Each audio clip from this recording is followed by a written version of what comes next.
Cotati City Council and the successor agency to the former Cotati Community Redevelopment Agency to order. We'll start with a roll call. Councilmember Savage, Here. Councilmember Sparks, Here. Councilmember Harvey, Here. Vice Mayor Lemus, Here. Mayor Ford. Here. We begin our meetings with a land acknowledgement followed by the Pledge of Allegiance, and I invite you to stand and join us if you wish. Mr. Mayor, I'd like to speak on this issue, please. I have a right to speak on each and every agenda item on the agenda, and I'd like to speak on this under California Code. The time when you can speak on this item is on the agenda item titled No, sir. Public Comment on Non-Action Agenda Items. Research the law before this becomes a legal matter. Sir, we will continue with the meeting. So Cotati, the city of Cotati recognizes that we're on the ancestral lands of the Coast Miwok, who are the original caretakers of this area. We respectfully acknowledge the indigenous peoples who have been stewarding and maintaining a relationship on this land as knowledge keepers for millennia. This acknowledgement does not take the place of authentic relationships with indigenous communities, but serves as a gesture of respect to the land we are on. And now the pledge. I'd like to speak on this matter of land acknowledgement, sir. I have a right to speak on this matter, sir. Please will you indulge me, sir?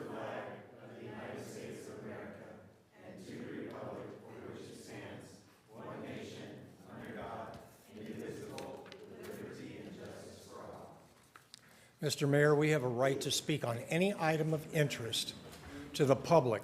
Sir, you are We disrupting the meeting. Interested It in is your land time- acknowledgement, it is time to and step we away want from to the speak to microphone, that. sir. You are If disrupting. you'd like to call a recess or call the police to escort us out, Sir, you are disrupting the meeting. insist that you obey California state government code. If you're not willing to do that, The city council Sir, has established rules for public There's a comment. process for dealing with the Brown Act violations, and you know what it is. yeah, it's litigation. I don't necessarily. Well, want first you have to bring, rush you our have, city into litigation. first you have to offer us a cure letter. No, I'm not playing that game. The code says that any member of the public, if there's an item of interest on the agenda, may address that. If you don't understand that as a damn city attorney, then you shouldn't be the city attorney. Recuse yourself or get the hell out of here. Sir, the city council has established procedures for public comment. You are not adhering to those rules, which allow an opportunity to address the council in a lawful manner. For non-action items, the designated part of the agenda to provide public comment is under public comment on non-action agenda items. You're violating the law, Mr. Ford. Do you understand that? We're going to take a 5-minute recess. Please stop the microphones.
All right, we're on to approval of the minutes and notice of waiving of all resolutions and ordinances introduced and/or adopted under this agenda. We have, sir, you are disrupting the meeting again. This is your final warning. I will have a public comment on the minutes. You may be seated until I call for public comment on the minute. You are still disrupting the meeting, sir. Thank you. All right, so we have one set of minutes, the minutes of March 11th. Were there any questions from council about those minutes? Okay, so we'll open up the minutes for public comment. Go right ahead.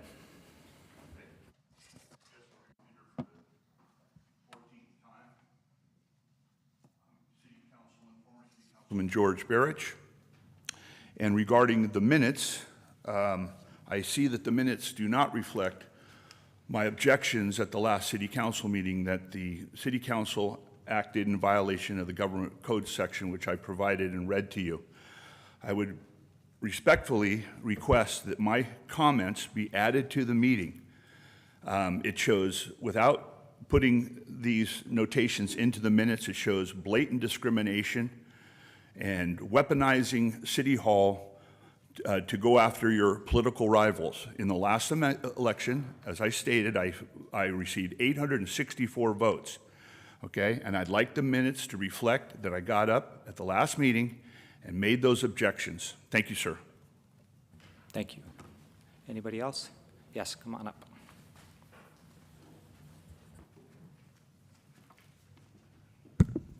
Over the years, the minutes have gone from very citizen-focused with, you look 20 years ago, you know who the people were, what was said was said by the citizens. Now, we're not even mentioned. We're just whether we opposed, or anything. You need to look into making these not being action minutes, because it's one way that is you put down the citizens of this city by not including them. So if anybody reads, nobody knows who said anything. You should definitely go back 20, 25 years and look at how beautifully they were wrote, and how it was a community meeting. This is not a community meeting. This is you guys controlling everything. Thank you. Thank you. Anybody else in the chambers? Okay, let's check with our Zoom attendees. Thank you, Mayor Ford. Speaking to our Zoom attendees, if you'd like to make a public comment on this item, please use the raise hand icon.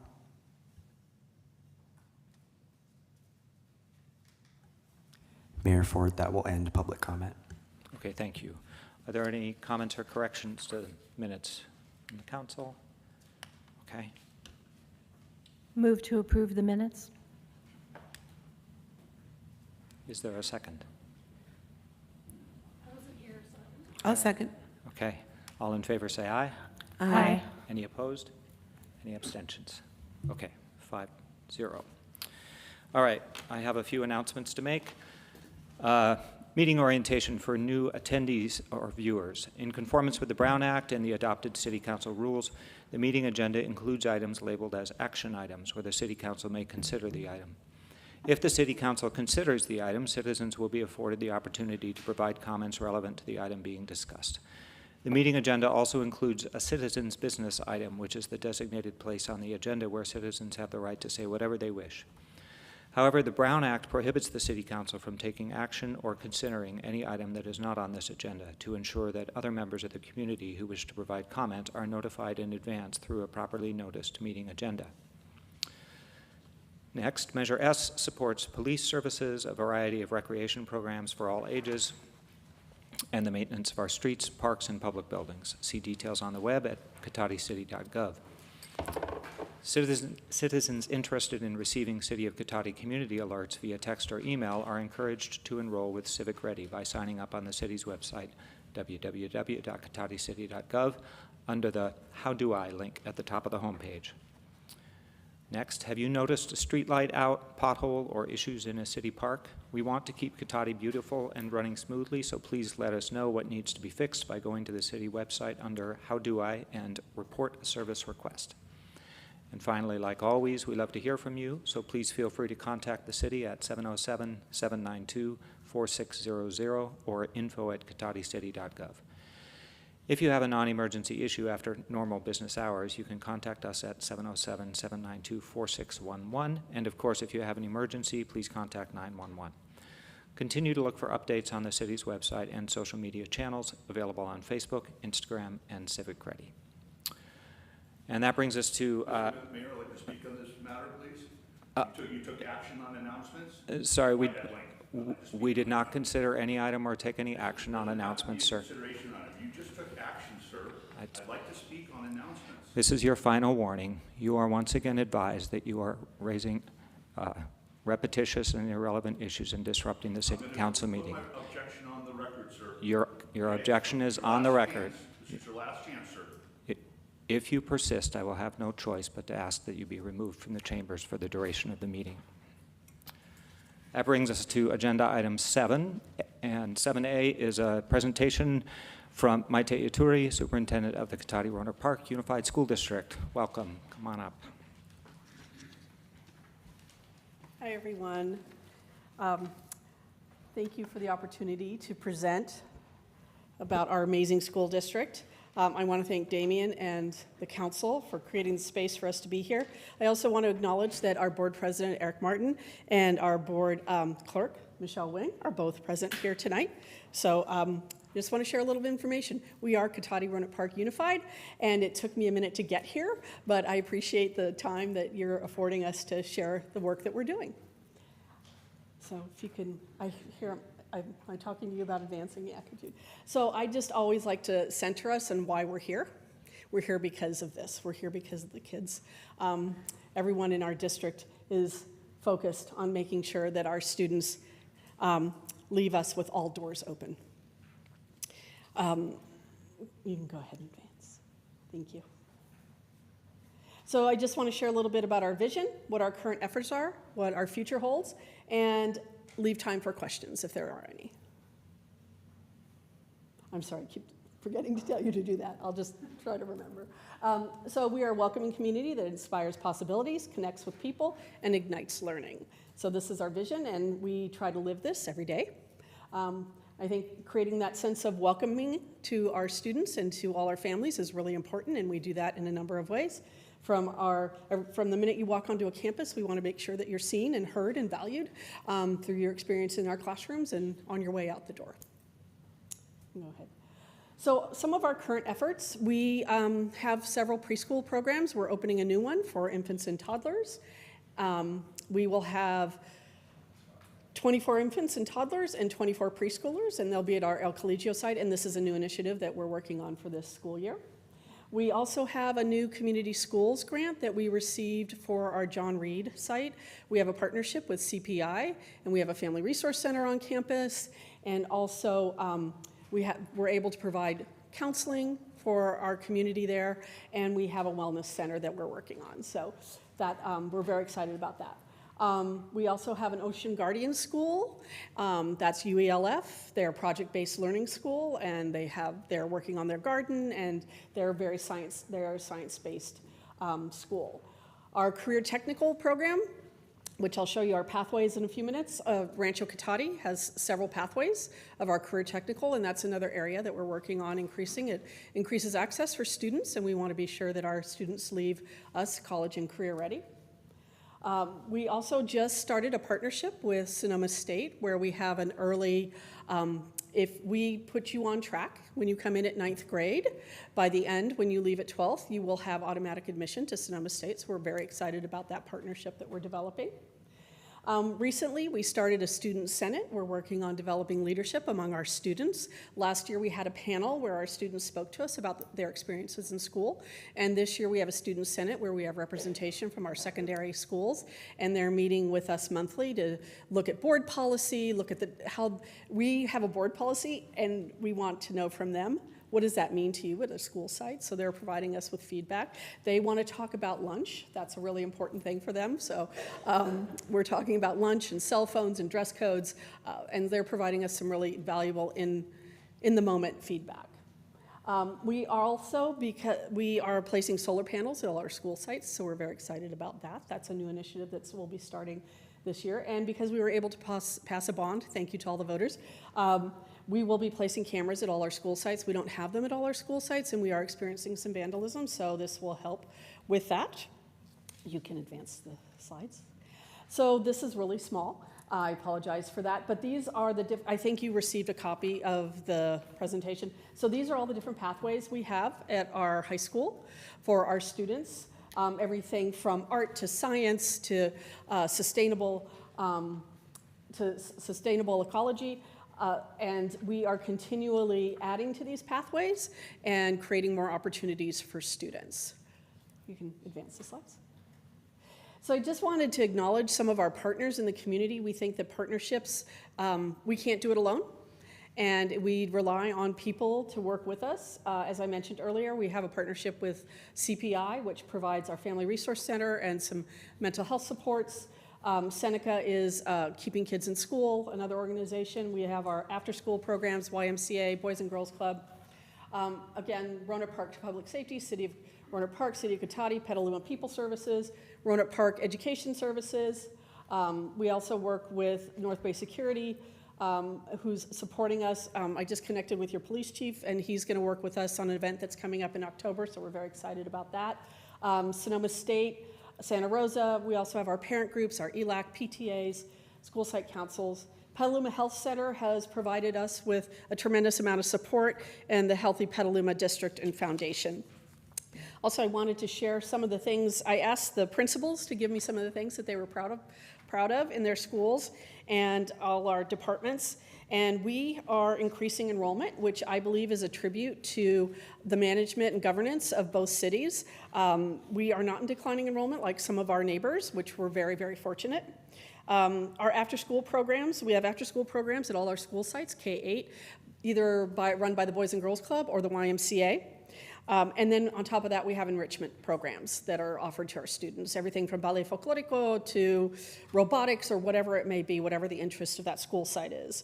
We're developing wellness centers at several of our school sites, TPA being one of them. They just received a grant from the Petaluma Health District to be able to open up a wellness center on their school site. Some of our schools are participating in Special Olympics. Several have gardens.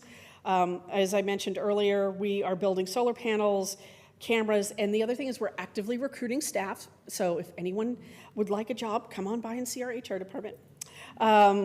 We have, at our high schools, they recently went through newly electing their governance for next year, and Mike Thompson joined the students at THS. And as I mentioned earlier, Rancho Cotati is working on their early admission program for Sonoma State. You can advance the slides.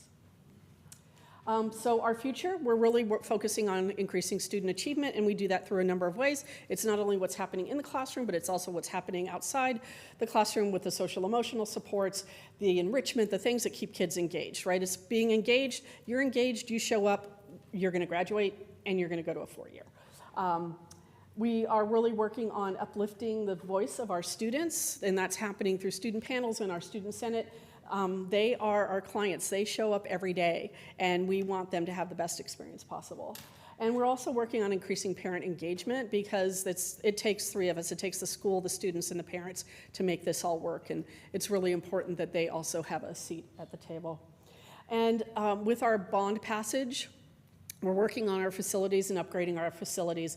There's quite a bit of maintenance work that needs to be done, but we will also be able to provide some new opportunities as well. And the cameras being one of them, and our board will work to prioritize what those things are based on the facilities plan. And you can, I think that's, you can advance that. Our challenges, attracting and retaining staff. There's a lot of competition around, and so attracting and retaining staff is one of our one of our challenges. And then mental health and well-being, and that's for everyone, right? Our students, our adults, everyone. We want to make sure that people are in a good space and showing up. So I think those are some of the challenges that we are working on addressing this year and going into next year. You can advance the slide. And that's our end result, right? We want to have our students leave, as I mentioned, with all their doors open and graduating our high schools and looking forward to their time in college. So I'll leave that if there are any questions. Thank you so much. You're welcome. Are there any questions from council? Questions, or feel free to give comments as well. I'm really glad to see the technical pathways because kids don't often know what they want to do, and it's great that they have the opportunities in high school to kind of try out some of these different trades and different, like computers or art or, many different things. So I'm glad to see that those are back in there because it does give them a pathway, as you call it. So Yes, absolutely. very happy to see those back in. Yeah, thank you. Hi, Maite. Hi. I'm also just really happy with everything that you're doing there at the school. I have kind of witnessed and experienced some of the students who work at the high school with the MECHA and the multicultural event that they have going on their third year, I think, coming up this year. Yes, yeah. Yeah. So I'm just really happy with that, and just that the students are really engaging. They're really, and they want to be engaged in the community. Yes. And just by all the programs that you mentioned and activities, I can see that there's a lot of opportunities for them, so I appreciate that. Yeah, thank you. I think that MECHA group has some outstanding leadership in it, and they're really, Yeah. and with Professor Gibran, he's Ortega, really Gibran Ortega. moving them along. Yeah, he really is. Thank you. Thank you. I just want to say thank you. This is a good introduction for me, and I look forward to working with you and your team. Thank you. Thank you. Likewise. And thank you so much for being here, taking the time to join us. And I don't want to put you on the spot, but if there's any way that you can think of that we can support you or we can team up to support your goals, we're all ears. Yeah. Thank you. I think, having the 2x2 group is helpful, that we all get to meet together. I think the safety event that we're working on planning for October, where we can have both cities and both public safety and police departments involved, and I think that's a good event that we all can work towards. And I do appreciate the offer of support. I'm sure there will be something that we will come knocking on your door for. I would like to be able to come to you annually and give you an update on where we are. I think it's important that you hear from us about what we're doing for the students in this community. Thank you. I'll just add my thanks and just point out Thomas Page Academy is a really important part of our community, and so Absolutely. we want to be involved there as much as possible. And in my day job, I teach at Sonoma State, so I get your students when they come to Sonoma State, and awesome. love that. I had a student in the fall who was taking a class with me in the same room where he had science as a tech high student when it was at Sonoma State. He was weirded out by it. Yeah. But also many of my students then go and teach in your district, so that's kind of a full circle thing that I Yeah. love being in the middle of. So That's great. Well, thank you so thank much you. for being here. You're welcome. Thank you all. Thanks for the time. Thank you. Now, this is a non-action item, but I am going to invite, if anybody wants to make comments about the relationship of the school district with the city, now's the time. So I'll open it to Zoom first, see if anybody wants to comment on the school district presentation. Thank you, Mayor Ford. Once again, speaking to our Zoom attendees, please use the raise hand icon if you'd like to make a public comment on this item.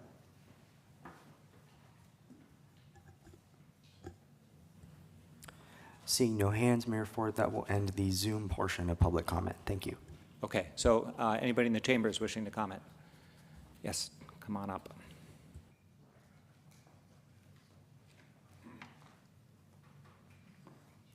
This is one of my favorite subjects, public school systems. I've been reporting as a journalist for probably 25 years, and I've witnessed the decline in public schools. And I would just have liked to have asked the superintendent just exactly where the proficiency levels are in our school district. In Dixon, where I'm from, our proficiencies at any grade level are in the 30% range. That's pathetic. It's nice to talk about all the wonderful things we're doing, and I would thank Ms. Harvey because she mentioned something very important, the technical aspect of it, which I think has been missing in a lot of school districts. But if you can't read, you can't write, and you can't do math, you can't do technical work either. So I'm just wondering if the presenter would like to come back up and respond to how well her students are performing at various grade levels in English and math. Thank you. Thank you. Anybody else in the chambers? Okay, thank you. I'll close that public comment. Any more comments from council? Okay, thank you. All right, we'll move on to the next agenda item. Thank you so much for being here tonight. So next is approval of the final agenda. This will only be open for public comment if the city council proposes to take any action to modify the agenda. Are there any proposed changes? No proposed changes, Mayor. Okay, so we'll move right on to citizen business and public comment for consent calendar items.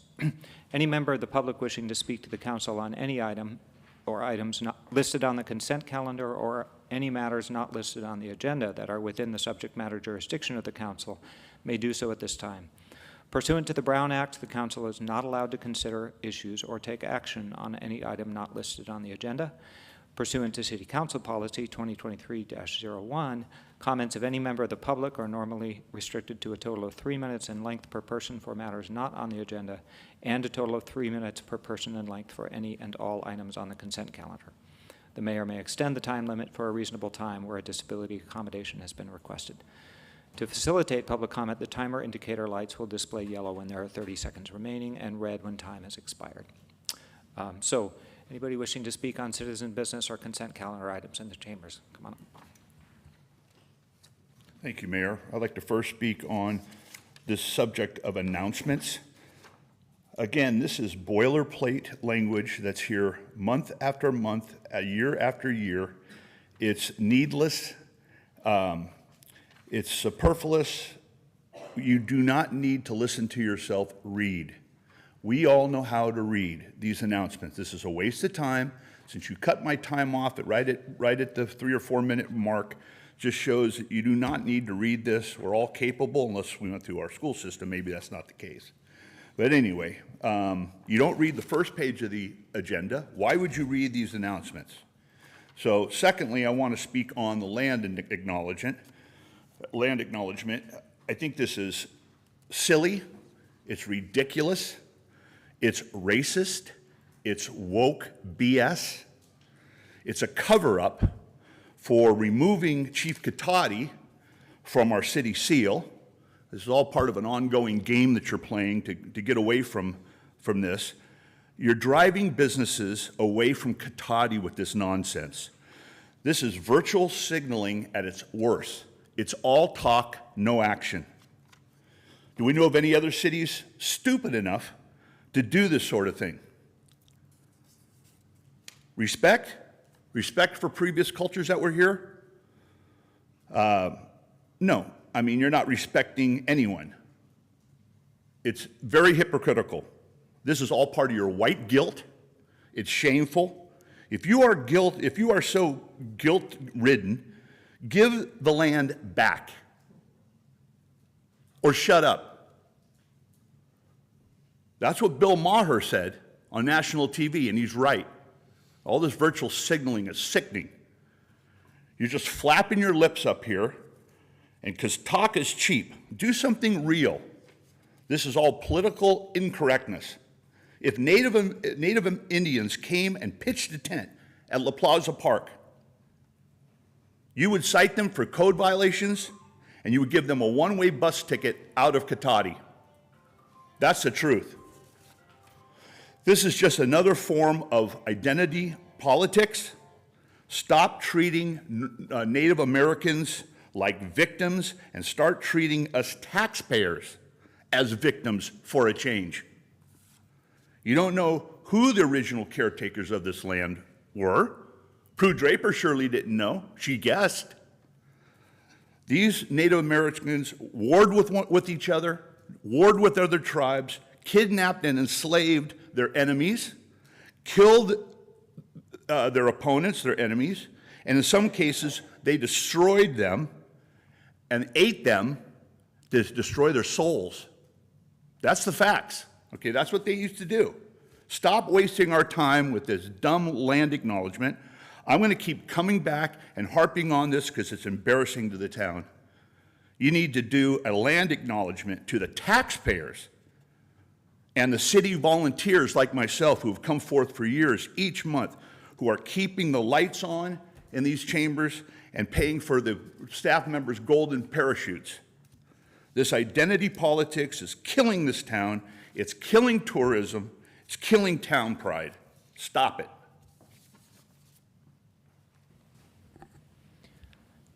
Anyone else in the chambers? Yes.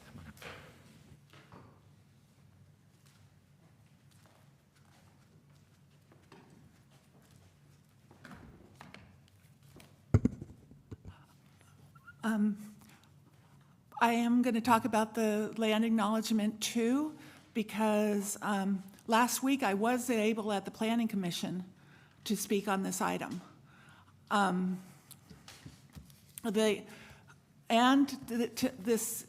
Sorry, tired tonight. And these, sorry.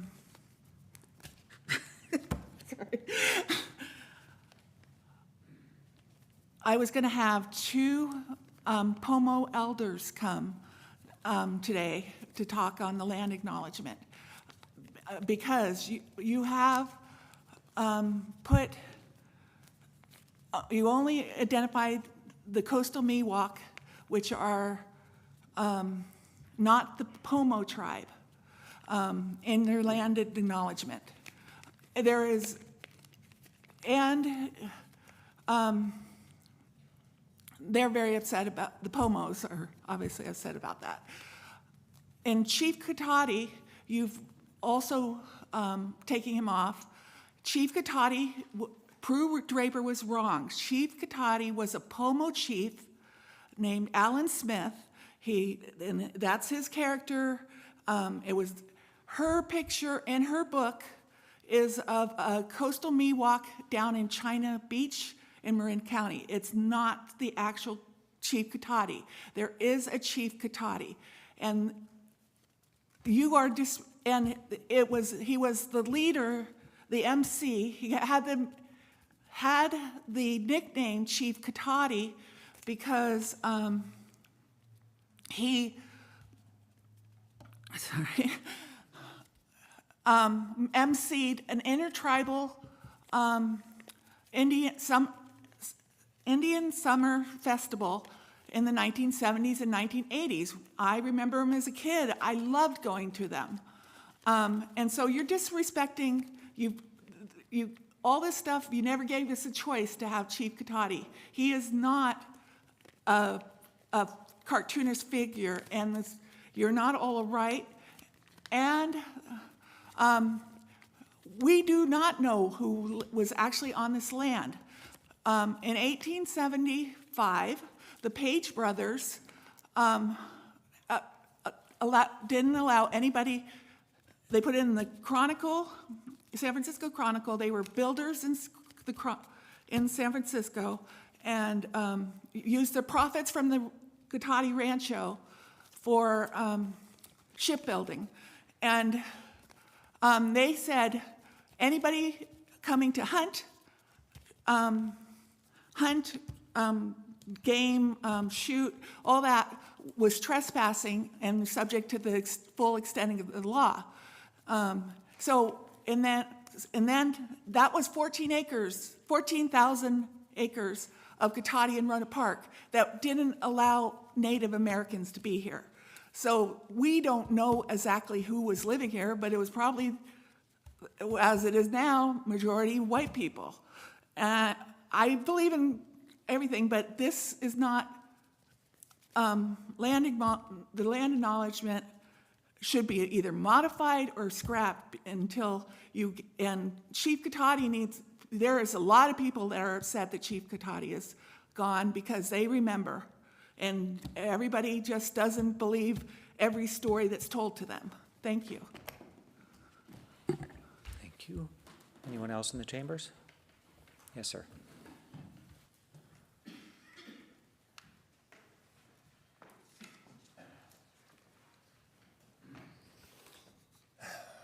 Mayor Ford, common sense. The last speaker could have done this during land acknowledgement. The prior speaker could have done his during land acknowledgement or announcements. Now, I'm here to educate the general public because I know you people are in denial and you don't want to listen. Government Code 54-954.3. A, every agenda for regular meetings shall provide an opportunity for members of the public to directly address the legislative body on any item of interest to the public, not later on, but before or during the legislative body's consideration of the item that is within the subject matter jurisdiction of the legislative body, provided that no action shall be taken on any item not appearing on the agenda, unless the action is otherwise authorized by subdivision B of section 54-954.2. Let's look at this very plain English government code section. You've been arguing that the agenda provides a place for comments on the items on the agenda which you deem not to be action items during citizens' business. The code gives you specific direction that on any item of interest, a member of the public has a right to speak to that item not later in the meeting, but before or during the agency's consideration of that specific item. What about the word consideration?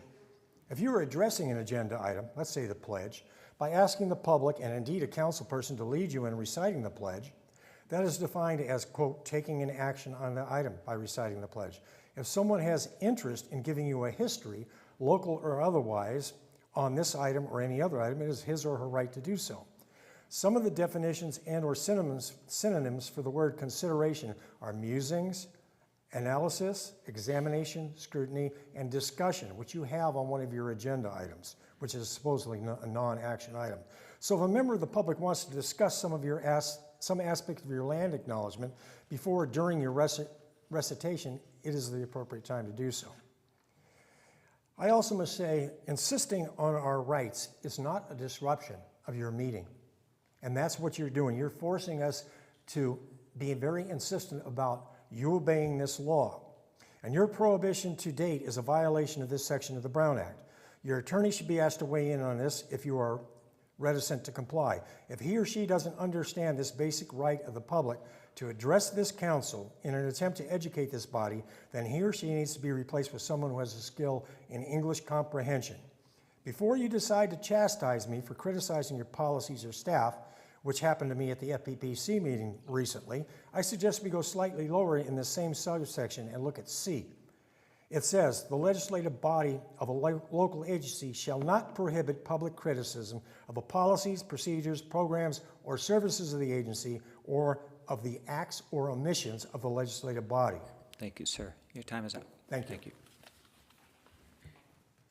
Anybody else in the chambers? Okay, let's check with our Zoom attendees.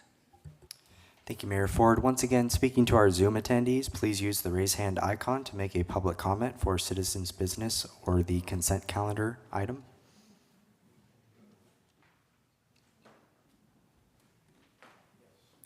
Seeing no hands, Mayor Ford, that will end public comment. Okay, so bring it back to council. We have one consent calendar item. Does anybody wish to pull an item? The item? Okay, is there a motion? Move to approve the consent calendar. Second? All in favor, say aye. Aye. Aye. Any opposed? Any abstentions? Okay, that carries 5-0. We move on to direction on future agenda items. Do any council members have a future agenda item they'd like to request? Yes, Councilmember Harvey. At Zero Waste Sonoma, they gave a very nice presentation on the work plan and all the programs, and it wasn't very long, but I think that that would be worthwhile for the whole council to see, because when we give our reports, we don't really have enough time to go into that much detail, but they're doing a lot of really great work, and so I think a presentation by them, and they said they are willing to do that, so. Any objection from the council? And that would not take a lot of staff time, I trust. Okay. Any objection? All right, we'll schedule that for a meeting in the near future. Anything else? Okay. So we'll move on to the regular agenda, which is the 12A is appointment of planning commissioners. We'll start with the staff report. Okay, thank you, members of the council, Mayor. So before you tonight, we have actually two planning commissioner appointments. One is proposed to just be a reappointment of an existing planning commissioner, Commissioner Berman. And that was Councilmember Savage's nominee to reappoint. And then the second planning commissioner was a vacancy created by Councilmember Savage's appointment to the council. So this is Councilmember Sparks' appointment, and we put it out. We put out the call for applications, and you can see in the packet that we actually got quite a few applications. We got five applications, which is it was great to see so much interest in planning. Oh, sorry, 4. Yeah.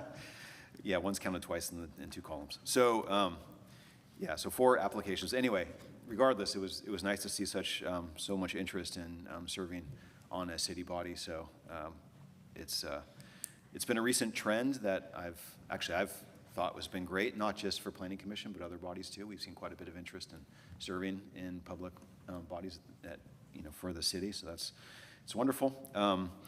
And you can see the applications for Councilmember Sparks' Planning Commissioner vacancy, and Councilmember Sparks has nominated Sarah Sparks for her Planning Commissioner. And no relation, in case anyone is wondering. And just in terms of process, so we have a responsible council member, in this case 2 different council members, Councilmember Savage and Councilmember Sparks, who have nominated an individual, and it's up to the council to ratify those nominees. With that, I'd be happy to answer any questions. So any questions of the city manager? I'm going to open for public comment after this, and then we'll come back for discussion. So any questions first? Okay. Go ahead. I'll just say that Sarah is here tonight if anyone has questions for her as well. Okay, so we'll take those during discussion after public comment. Great. Okay, so public comment now on the planning commissioner appointments. I'm gonna alternate Zoom and chambers first, so I'll start with Zoom this time. Thank you, Mayor Ford. Once again, Zoom attendees, please use the raise hand icon to make a public comment on this item.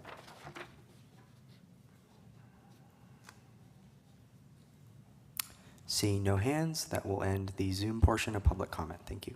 Okay, so now people in the chambers, feel free.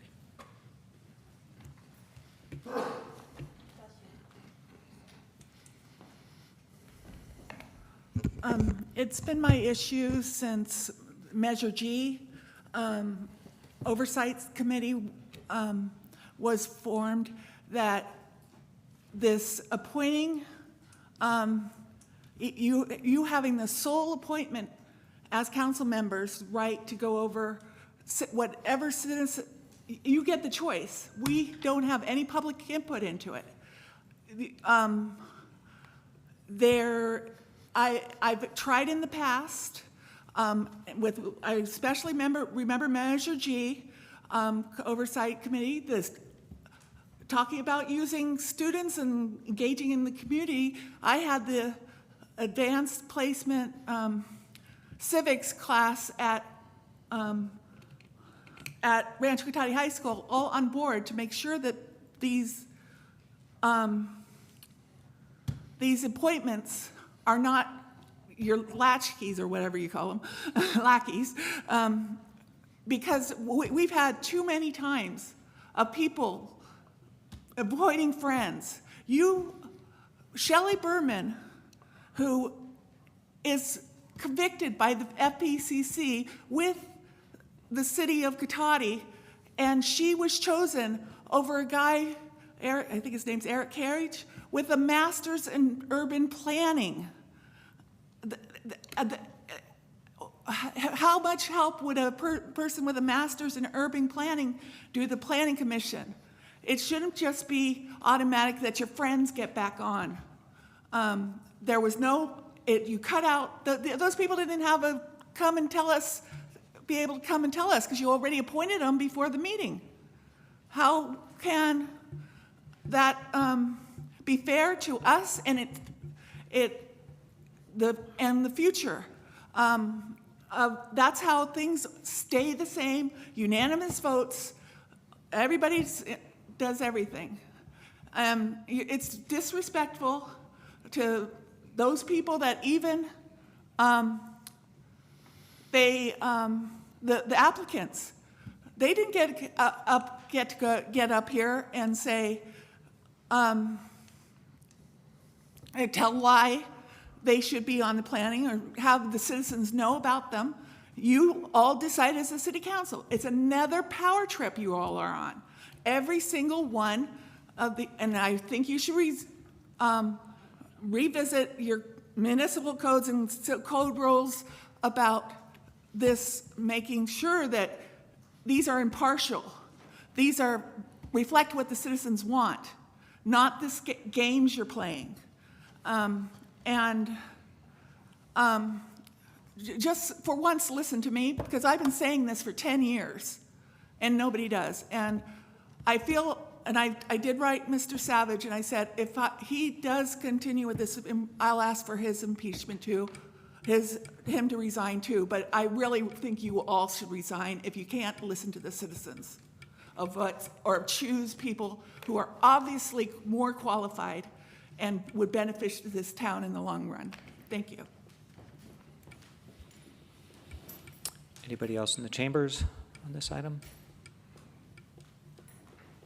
Okay, I'll close that public comment. And I just want to clarify for anybody who's not clear, nobody's been appointed until this body appoints. So if this public comment period was the time to express preference for one candidate over another. But our process is that the individual council members nominate and this body appoints. So I'd like to invite the two nominating council members to go ahead and speak first on these nominations and then invite other comments. So Councilmember Sparks. Yes, thank you. And it is important to me that we consider merit and we really carefully consider all the applicants. I'm not appointing a friend. I'm appointing somebody that I have only met recently who applied, looked at the application, and it was an excellent application. I do think it's a legitimate way for us to make these appointments because all of the council members are elected by the residents of Cotati because they agree with something about our platform. And so that gives us the mandate to appoint somebody who we think is going to help us further the goals that the residents of Cotati care about. So with that, I did talk to all of the nominees and they were all excellent. They were all, I think, would make great planning commissioners, so it was really, really difficult, and I spoke with each one individually to ask them to reapply next time it opens up because they were fantastic.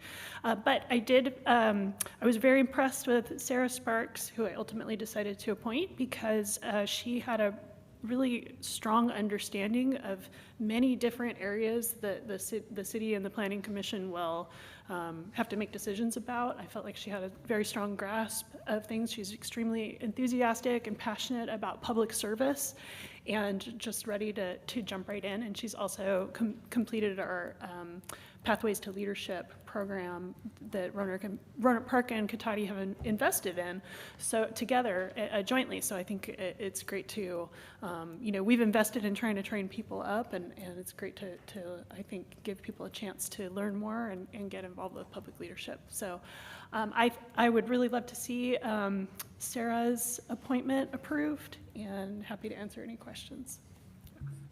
Great. Councilmember Savage. Thank you, Mayor. Shelley Berman was appointed by my predecessor, Kay Rivers, so there's 2 years left in this position. I did not know Shelley prior to her serving on the Planning Commission with me. Shelley is very passionate, and she speaks for people that she talks to in Cotati. She's out walking in the city all the time, talking to people all the time. And I would say she's probably the least likely to join in a unanimous vote of anyone on the Planning Commission. I know there was some conversation about past experiences with her. I believe that has all been dealt with prior to her initial appointment to the Planning Commission and really has nothing to do with her ability of providing the dedication that she's providing to the Planning Commission currently. So I'd like to see her continue to serve out the rest of this 2 years.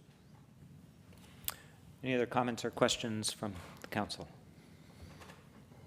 I'd just like to say I was also impressed by the applicants, and like you, like wishing we had more seats to appoint. Is there anybody who'd like to divide the vote, or are we okay to do them both in one motion? Okay, can somebody make a motion?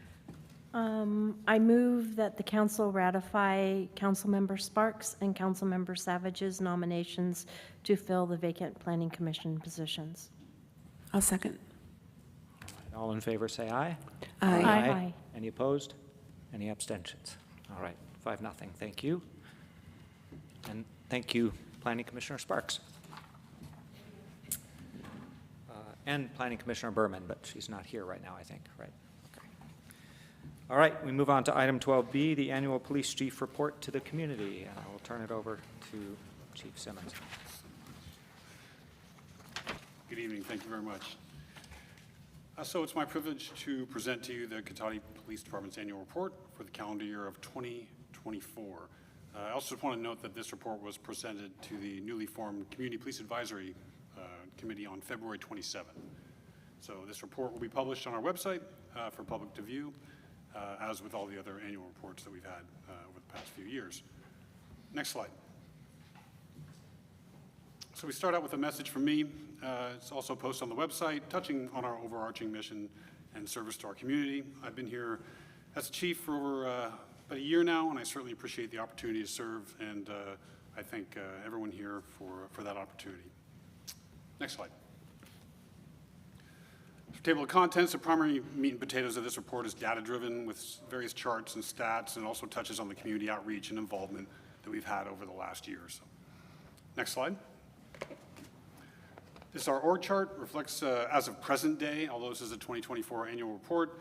We have 13 sworn positions and 8 non-sworn civilian positions.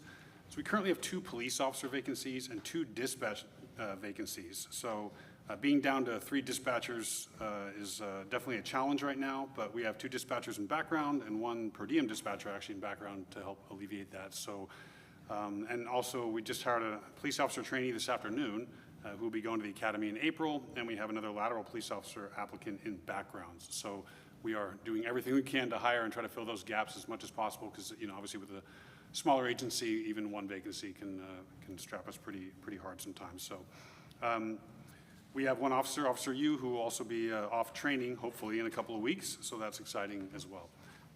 Next slide. All right, moving in to take a look at some of the broader statistics for the department. We had a total of 12,610 events in 2024, which is significantly up, about 1,393 events from 11,217 total events in 2023. So we had the officer initiated were up by a little over 1,100, and the calls for service were up a little under 300 from comparatively from last year. Next slide. Looking at arrest statistics, we had a total of 557 arrests in 2024. That's compared to 382 in 2023. So arrests were up by 175, which is fairly significant. Arrests, just to educate everybody and remind everybody that so arrests are where they're actually booked into county jail, at least in terms of how they're broken down here. Cited, they're not; those aren't traffic cites. Sometimes people get confused. That's actually cited for an arrest, like a low-level misdemeanor or a warrant or something. They're cited in the field, not booked in the jail. And then the 849 detention release is explained on the left there, and it's basically when someone decides to either the DA doesn't charge file charges, excuse me, or they're released at the scene pending further investigation. Next slide. So some NIBRS statistics. So that's the National Incident-Based Reporting System. It doesn't directly correlate with California Penal Code, as these are the national terms that we use, so not local terms, so just be aware of that. But the statistics themselves are about the same as they were from last year. Next slide. And again, more of the NIBRS crimes. These are the property crimes. Thefts, if you look, so thefts from vehicles are down, as is vandalism. Part of me would like to think that some of that has to do with simply attributed to the officers being more proactive and out there and about, and I think there is a piece of that is responsible for some of that. Our presence is notable in the city, and I think those who want to victimize those in our city think twice when they're potentially scoping out their targets. We've had a few more shoplifting type thefts, but I'd be curious over the next few years if we see these drop, as with Prop 36 and some initiatives that would otherwise make for stiffer penalties for multiple offenses and theft-related type of activities. And that dissuades perpetrators, we hope, and also at the same time encourages stores and business, for example, to report these crimes to us and desire prosecution. Sometimes in the past we've run into those sorts of challenges too. Next slide.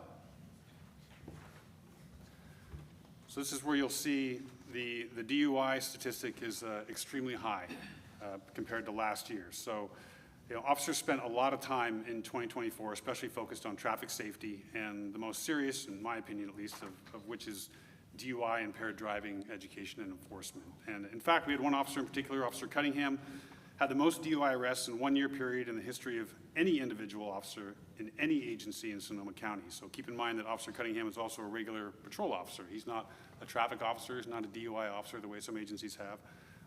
So a lot of that is based on his proactive work and a number of other officers who also share in those arrests regarding DUIs. So we had 224, as you can see, DUIs, 148 of which were Officer Cunningham. Officer Fox and Officer Sullivan also contributed to that. They'll be getting MAD awards as a result of this. So really a heightened focus on that, and that's why you see a lot of these statistics are up in terms of arrests and contacts and that sort of stuff are directly related to this sort of traffic safety enforcement education that's been going on. Next slide. So interestingly enough, you'll notice especially that the written warnings, parking, moving violations, that they're all down. So now that's the writing of tickets, citations for violations, right?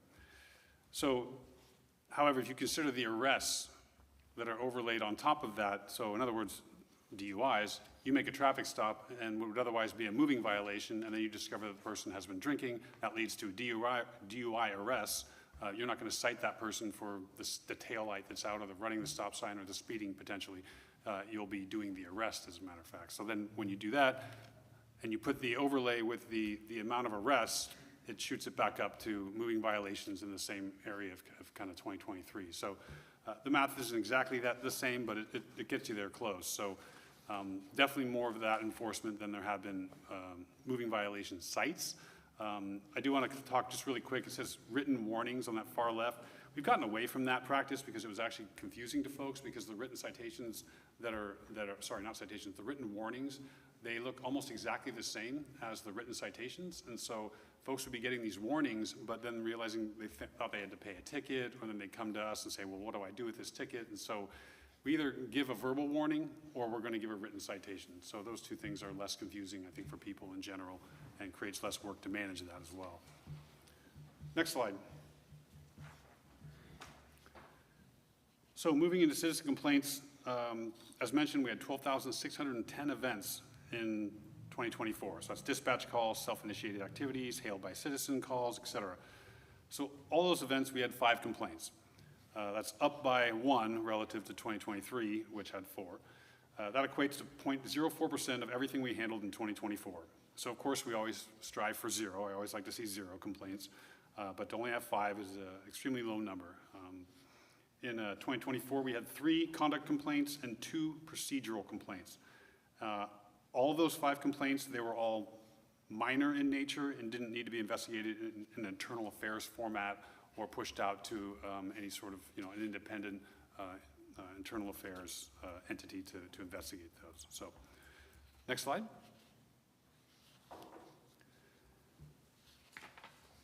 So, in terms of findings, and the findings are all defined there in the types of categories, allegation, as I'd mentioned, 4 of them were unfounded, and that means that and they're 2 conduct, 2 procedural.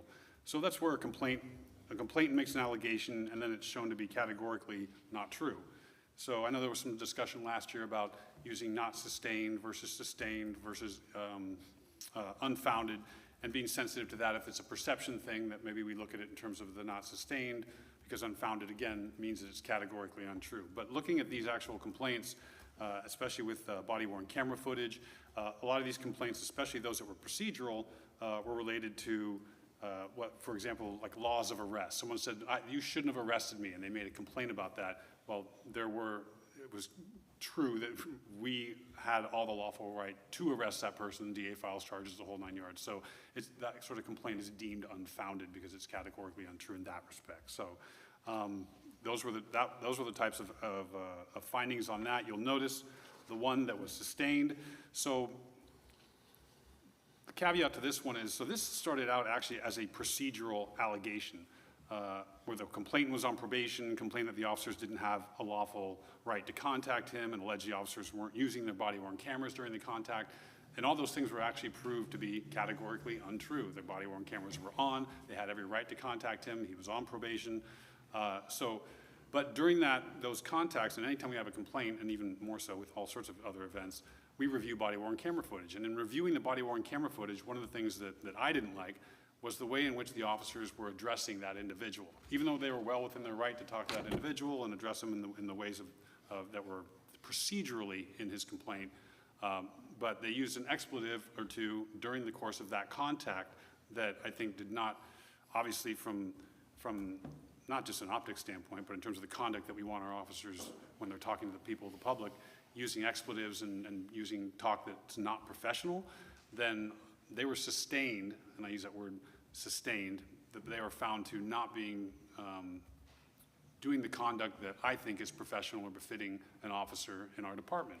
So they were counseled accordingly as a result of that, and so that's where you see the sustained finding is on that. So even though even though a complaint may originate as something that, and ultimately end up as something that's unfounded, we still go through the whole diligence of the whole investigation, and if there's something else that comes out as a result of that, then we want to make sure that we're transparent about that and that there's an accountability module that goes forward in dealing with that, whether that's counseling, discipline, et cetera. So that's why you see that there. Next slide. So we work in partnership with our South County SAFE team, provides outreach for the unhoused and those suffering from mental health issues and addiction.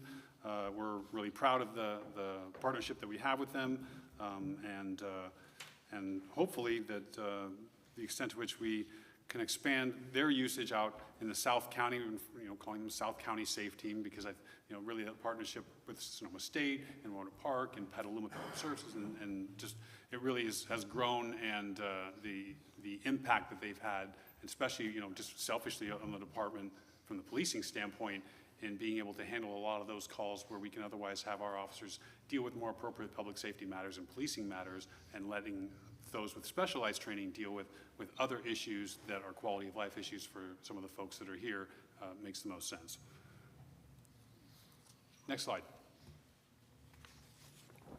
So these are SAFE's statistics, try to say that fast. They're provided to us. They had 326 calls for service and or self-initiated activities in 2024. Police assistance was needed in 58 of those instances. So what that means is in those other instances, we weren't needed, and they were able to do their job and use their specialized training to help people without law enforcement being involved. So that's a plus and a bonus all the way around. Next level, please, or next slide, please. So you just see here that, as mentioned, so 3/4 of their activities are initiated by dispatch calls, but they also drive around. They have the van and they drive around, and if they see someone who they think might need services or might need some help, either from a mental health standpoint or otherwise, they'll make contact and self-initiate that as well. Next slide, please. Okay, getting into RIPA, the Racial and Identity Profiling Act. To remind everyone that a RIPA stop is defined as any detention or search, and then with the goal of collecting perceived data regarding pedestrian and traffic stops. But also note, this also includes dispatched calls for service, meaning someone calls us and we go to the incident. A lot of times folks think that this data is just officers proactively self-initiating activity on a member of the public. It also includes dispatch calls, because per the definition of RIPA, it's search or detention, which either of those things can happen during the course of a call that they've been dispatched to as well. Next slide, please. All right, so Obviously, there was an increase in the number of stops, and again, a stop in this context means detention or search. More arrests, we talked about DUIs, more contacts, more incidents, more proactivity, and more reporting is going to lead to more RIPA-stop data entries, and that's what we have here. We have 3,269 recorded stops. Again, that's out of 12,610 incidents. So 461 more stops than last year. A traffic stop, I just remind folks, that's considered a detention. So we had a lot of traffic stops that we conducted actually as a result of this, obviously. So any traffic stop would be considered a RIPA stop. Roughly speaking, 90% of our RIPA stops are traffic stops, which much of the remaining 10% often related to, as I mentioned, dispatch calls for service. Slide 21 speaks to a little bit more to this. Next slide.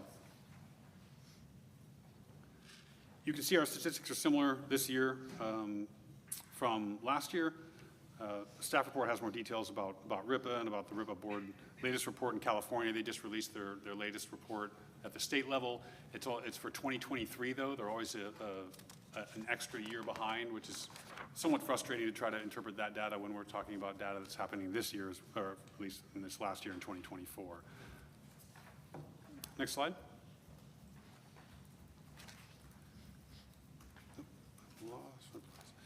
All right, so from a gender standpoint, 71% male, 29% female. It's not unique from national averages, and that's holds true, close to true for the last year as well. Next slide. Perceived age group, 18 to 34 is the highest percentage, not uncommon or unique, again, from a national average standpoint. Ages 18 to 24, police initiating contact is 18%. I would have actually thought personally this population would be slightly elevated due to Sonoma State and some of the traffic that we get in that regard, but it doesn't appear so, at least according to the RIPA data. So keep an eye on that, but it's the only thing that I found curious about the perceived age group data. Next slide. As mentioned, the majority of traffic stops and violations end up being our RIPA stops. And looking at one of the things that came up, I wanted to mention because I think last year we talked a little bit about it, were the consent searches. And so in looking at consent searches, we discussed the previous racial makeup of those consent searches were 17 were white, 4 were Hispanic, 1 was black, and 1 was Asian. So that represents the small percentage of consensual encounters and searches that exist on that slide. And next slide, I'll talk about that too. So when you're talking about searches, the primary basis for a search is incident to arrest. Anytime you arrest somebody, you can legally search them incident to arrest, and that's why that search, or that statistic is as high as it is. You have parole and probation searches, which is individuals that are incarcerated agree to as part of their release, where they can be searched on any condition, depending on the condition, sometimes it varies, but usually a search clause is part of being on parole or probation as well. Next slide. Duration of the stops tends to be average for traffic stop, 48 minutes. That's kind of verbal warning time frame. 9 to 14 minutes is usually you're writing a citation. 20 minutes is actually the national average standard for traffic stops in terms of lawfully detaining subjects for simple traffic stops, so we're well below that in general, absent some other issue coming up like an arrest or subsequent search of the vehicle, for example. Extended durations, prolonged detention is usually an arrest. DUI investigations take an extended period of time. Calls for service may take extended periods of time, and so that ends up bumping up that number a little bit, not just a simple, what I call simple traffic stop. 24, or next slide, thank you. We do a lot of traffic safety and education and issue a lot of warnings. We don't want to default to being punitive. We want people to drive safely. That's the goal.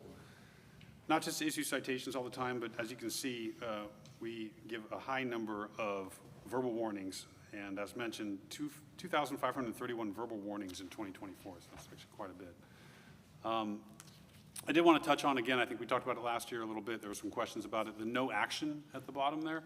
So an example of that would be a dispatch call, and a subject says that maybe we get dispatched to someone, hey, someone's drunk in the street. And we go out there and we contact that person, and they end up not being drunk.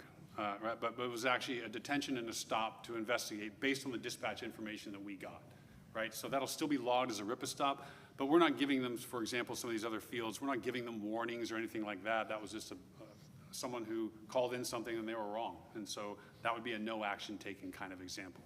So just to kind of, there's a lot of examples of this kind of thing, but you could have a fight in the bar, and you go to the bar, and it's actually not an actual physical fight, it's a verbal altercation, not something that was illegal, but yet you detain the subjects because you thought that a physical altercation had occurred, you're investigating it, and then you're not giving them warnings except maybe, you know, make right choices, but I don't know that that's necessarily, they're gonna log that into RIPA, because there's nothing illegal, so there's no action taken there. Next slide.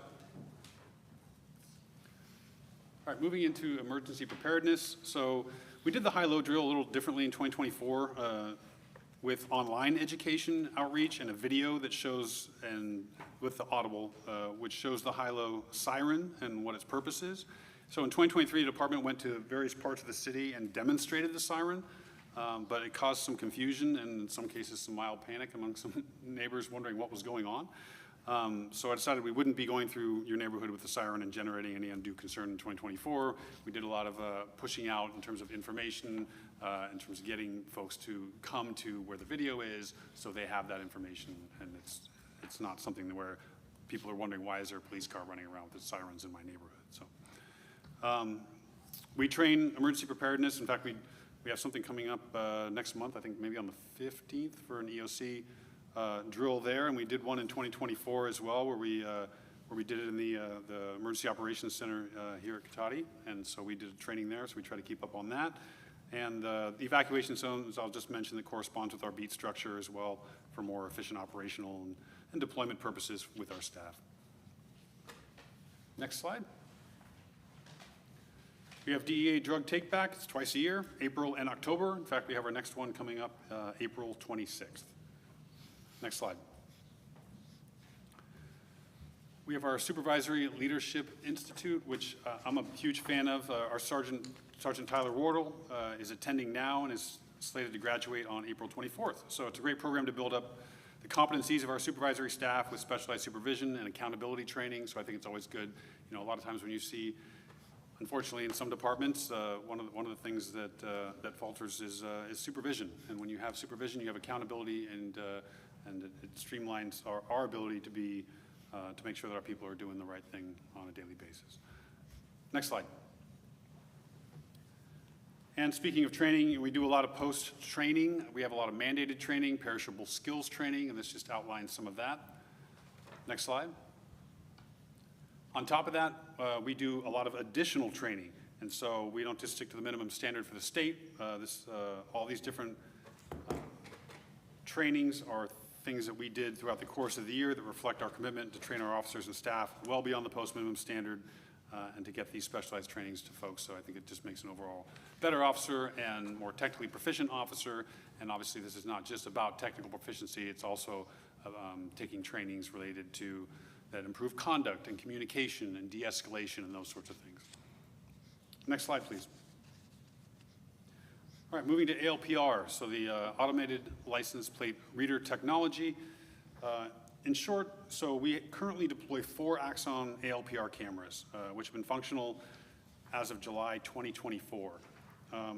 From July 2024 to the remainder of the calendar year, there was only 1 recovery of a stolen vehicle as a result of that ALPR alert.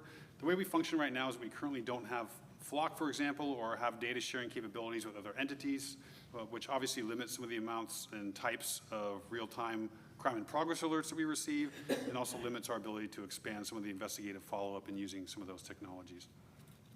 Next slide, please. So looking at use of force, one of the things that we have is this called, well, it's the California Department of Justice Use of Force Incident Reporting Database. So their threshold is extremely high, right? Incidents that involve shooting of a civilian by a police officer, incident involving shooting of a police officer by a civilian, use of force with serious bodily injury and death. So we had 0 of these to report this year, thankfully. I hope that every year that's our number every single time, right? But we have our City of Cotati criteria when it comes to use of force. We don't. Some agencies, they just say that's our use of force, and they don't report out to anything else, which is, to me, grossly insufficient. So we actually do any display of use of force, which is actually not even the physical force, but a display of use of force, and then any other force that's used by a peace officer beyond just simple handcuffing. So next slide. So looking at our use of force, 35 use of force incidents, you'll see it says 45 times. Sometimes folks get a little bit confused about that. It just basically means that you may have multiple officers that may have used force in one incident, or you may have multiple tools that were used by one officer in one incident. So each one of those times, or each one of those, deploying a taser and then using a control hold to handcuff somebody would be 2 times use of force used. So that's why you'll have more use of forces used than use of force incidents that have happened. And that's why it's reported out that way. So a couple of numbers here. So 0.27% of the time, our officers are required to use force. Now again, that includes displayed force too. California average is about 0.5%, so about half of that. The national average is actually 1.7%, so it's quite high compared to our 0.27%. And again, noting that if you take our 0.27% and actually shave off the displays, you're even half of that. So just in terms of the force, obviously, there are those incidents where unfortunately we have to use force to gain compliance and for safety purposes, but obviously we want to try to minimize that as much as possible. Next slide, please. These are just use of force definitions related to the use of force that happens. One of the things I will mention is that the K-9, it's in here and under the definition, and actually even going back, in fact, if you can go back to the slide right before it, you'll see that the K-9 is on there. You'll likely not see that next year because we just don't have an apprehension K-9, so it's not even a use of force option in our toolkit. Dolly is, she's a passive alerter, so when she figures out that she's found somebody, she does not apprehend if that's something that the handler would want. She sits and barks and waits for her treat. So we're not going to include sitting, barking, and wanting a treat as a use of force, so we'll probably eliminate that from that graph. Next slide, and then on to the next slide from there. So AB 481 requires that police agencies to report out on any assets that are considered military equipment. And again, this is a definition that doesn't necessarily mean that we purchased or obtained this equipment from the military. This term, the military equipment under AB 481, just had a list of definitions on what was defined in the state as military equipment. So we have 2 assets that fall into 481, neither of which were obtained from the military. So one, which is just kind of a little confusing and misleading at times. So our command vehicle wasn't utilized in 2024. It's really at its end of life, so we'll see if it's kind of a toss-up whether we'll see it in the annual report next year as well. The beanbag shotgun was not utilized in 2024 either, and I think I mentioned this if you recall last year. I think there's better alternatives to this system, so we'll look into that because I think there's just safer alternatives to that. So again, whether we see this next year or not, we'll see. Next slide. So part of our commitment to community outreach and interaction are the in-person neighborhood beat meetings with the officer. I know the mayor had made a comment about them being from Zoom. I think kind of just a bleed over from COVID, but we are in person and live, and that is great. This year we'll be going more toward a town hall single meeting twice a year, mainly due to limited attendance, in hopes that we can increase interest in those meetings. Next slide, please. So we have our patrol vehicle fleet. We have an EV fleet, 2 Teslas. We have 2 Ford Mach-E's. Unfortunately, we've had some issues with those EV vehicles, and primarily that it's regulating out and governing out at certain speeds. So it makes it, from a patrol vehicle standpoint, not a good vehicle choice at this point. So we have one that's still as a patrol vehicle. We have one that's been downgraded to an administrative vehicle. The second Ford Mach-E will likely be on that same path as well. We have 1 Ford Lightning that's currently used as the K-9 vehicle. And then we have 4 Dodge Chargers that we've had for a while now. Next slide, please. This is just an overview of the patrol. It's similar to last year and what constitutes our primary service function in terms of policing. Next slide. We do have animal control and partner with Roanoke Park Animal Shelter. These are photos of animals that have been located and were up for adoption, excuse me. Though I was just getting distracted because I think the rabbit looks suspiciously like a stock photo to me and not something that was adopted, so I apologize for that. And anyway, we always advocate microchipping for your animal as well. Next slide. We are a PSAP, Public Safety Answering Point, so we do dispatching for Cotati and also for Sonoma State and for our SAFE team as well. Next slide. We always got to mention Dolly and Officer Sullivan, tracking canine bloodhound, not apprehension. In 2024, she was requested 42 times by agencies throughout Sonoma and Marin counties. She was fully deployed 9 times, and when I say fully deployed, it means that sometimes she's on the way and then they find the person, so she turns around and goes back. We don't call it a full deployment. And she had 3 successful finds. She actually had more finds, but they paralleled when someone made a phone call and said, oh, I see the person also, so we didn't call them totally Dolly finds. We should probably give them to her, but she had 3 successful true finds where she did it on her own and we wouldn't have found the person otherwise without her help, so that's great news there. Next slide.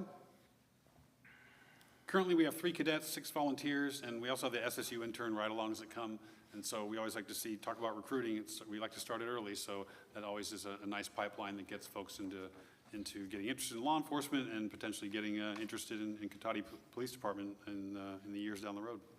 Next slide.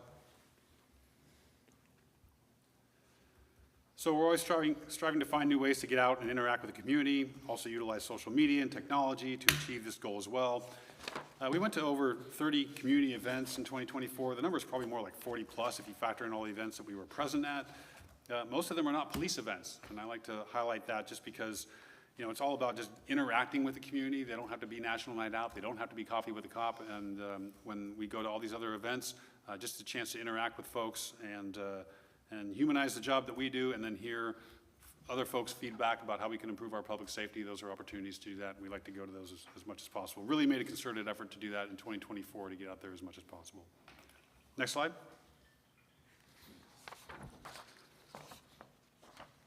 So just from the commendations side, so this slide just highlights a few points of where our officers did exceptional work. I mentioned Officer Cunningham with his commitment to traffic safety and his extraordinary efforts in DUI enforcement, along with Officers Sullivan and Fox.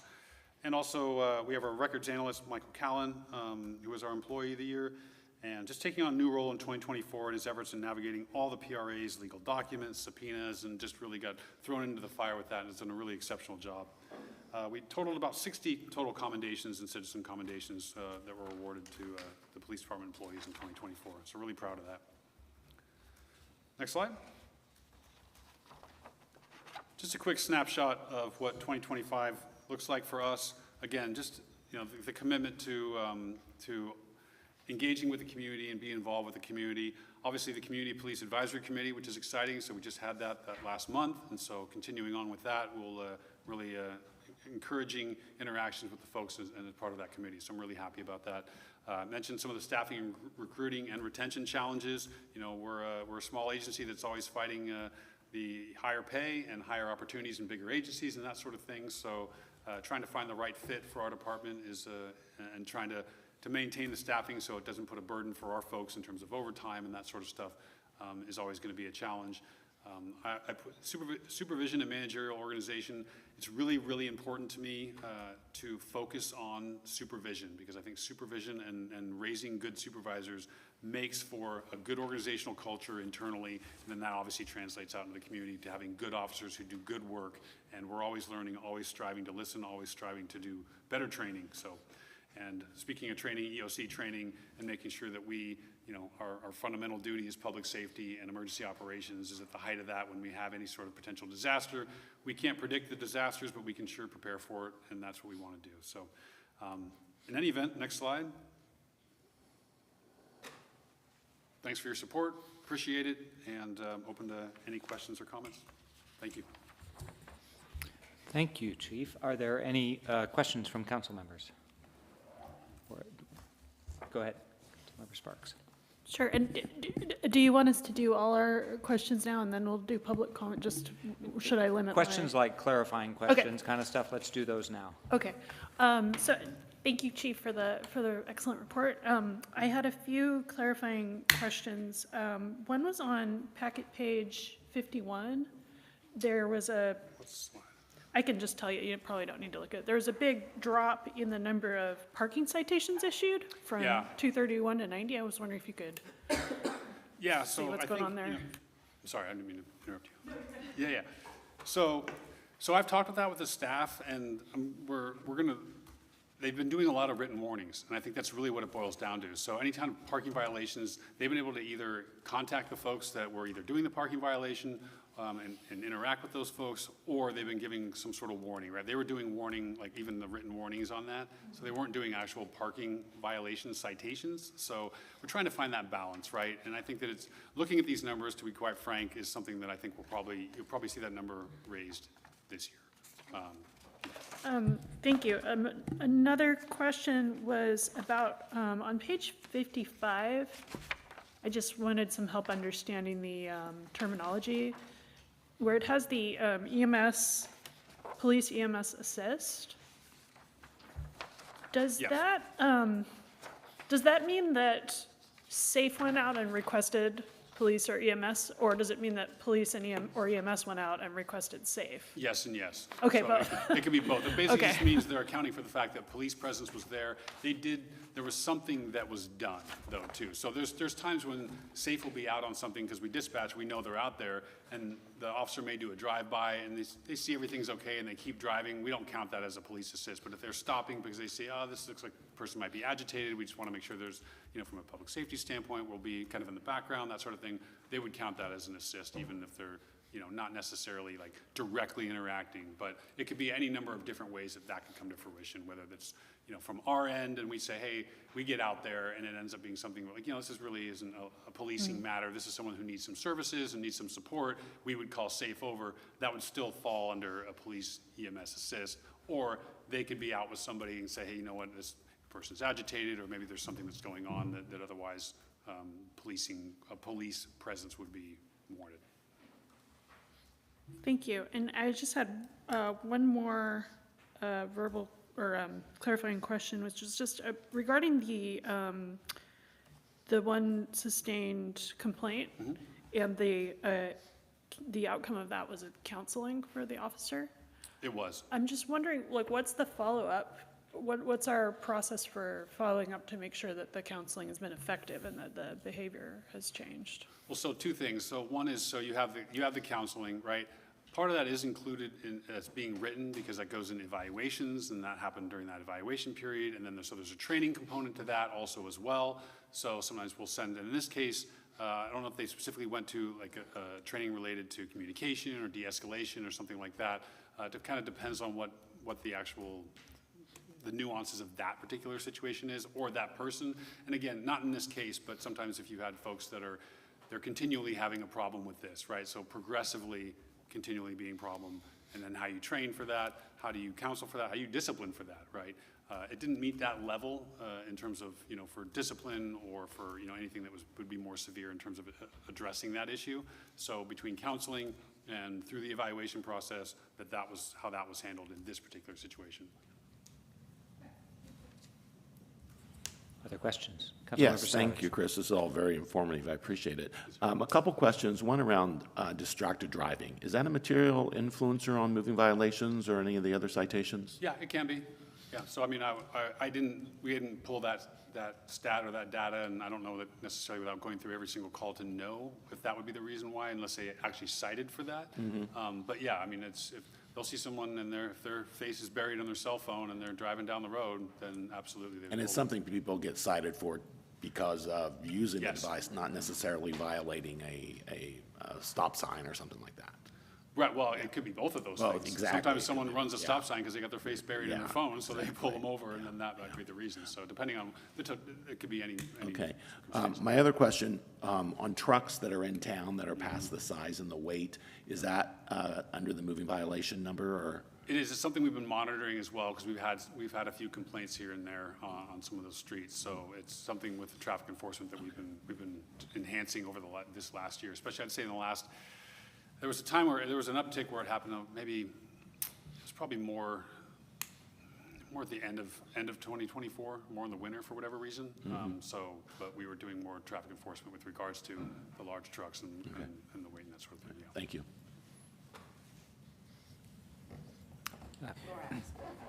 Okay, Vice Mayor Lemus. Yeah, I just had a question about the RIPA data. Is it calendar year, or, I know it was higher 2024 than 23. Is that because it started later, the data reporting, or is it based on the same time frame? It's same time frame, it's calendar year. Same time frame? Yeah. Okay, thank you. All right, thanks. One question, we've got this organization that's just outside the city limits called First Responders Resiliency Center Network. I'm wondering if we're engaged with them at all among all that amazing training you're doing. We are, and I've talked to them a number of times, and so we're trying to find ways that we can get our staff to some of their training, so they have their symposiums and some of their trainings, so we haven't yet gotten to that point yet, but I'm in contact with them, and it's definitely, they're from an employee wellness standpoint, they're at the top of the list in terms of how I want to incorporate some training with them. Yeah, I've just heard great things from people who have been to their training, so. Yeah, they're great. That's great. And a question, I'm not sure if this is for City Manager Obid or you, Chief Simmons. Is this report the primary source for the first SAFE data that the council is going to get during the year, or do we have another discussion, another place where SAFE data comes along? I'm just not sure if now that SAFE is fully folded into the annual police report, or are we going to deal with it separately? Well, I think it's up to the mayor and the council if we want to have a separate item on SAFE. The basic breakdown is in this report, but if you want to see more detail, there is some more detail in the, there's some elements of it, like when Elise Hempel was here before, she had some diversion numbers and things like that. So there is some additional detail available that we could break out and present separately. All right, thanks. Okay, any more questions? All right, we'll open this up for public comment, and we'll start in the chambers. Yes, come right on up.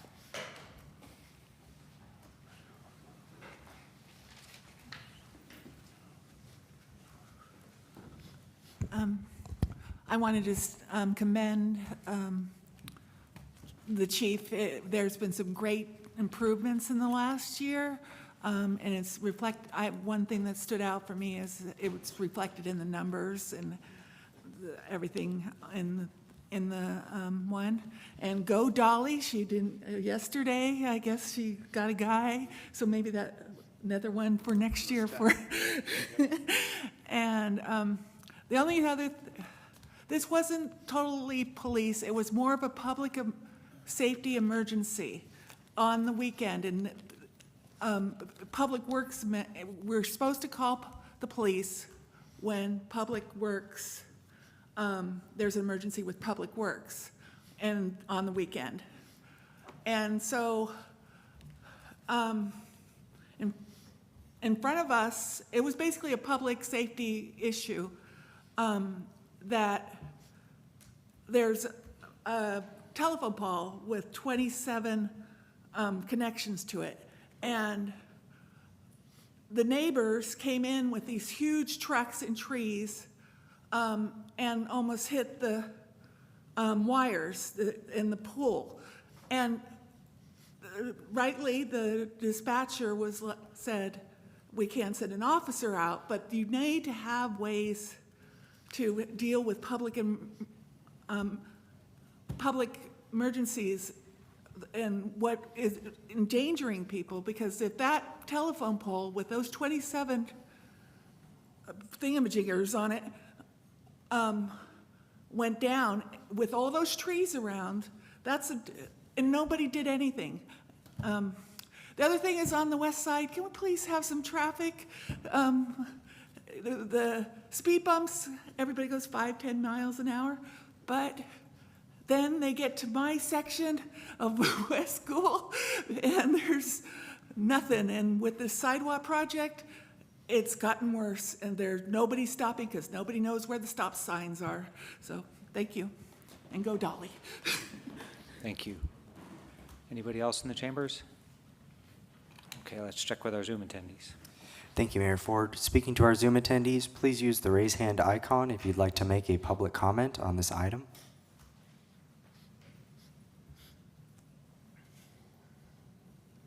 Mayor Ford, that will end public comment.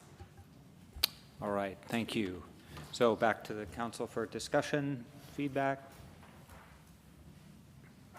I know there's some conversation around our community building and building strong communities, and maybe is there an opportunity with the neighborhood officer events? And it sounds like we're reworking those a little bit due to lack of attendance maybe.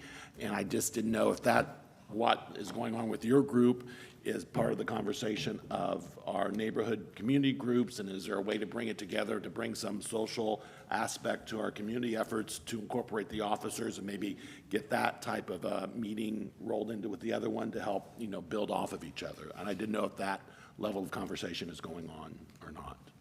Yeah, nice idea. Anything else? Go ahead. Hi. Okay, thank you. I had a couple things.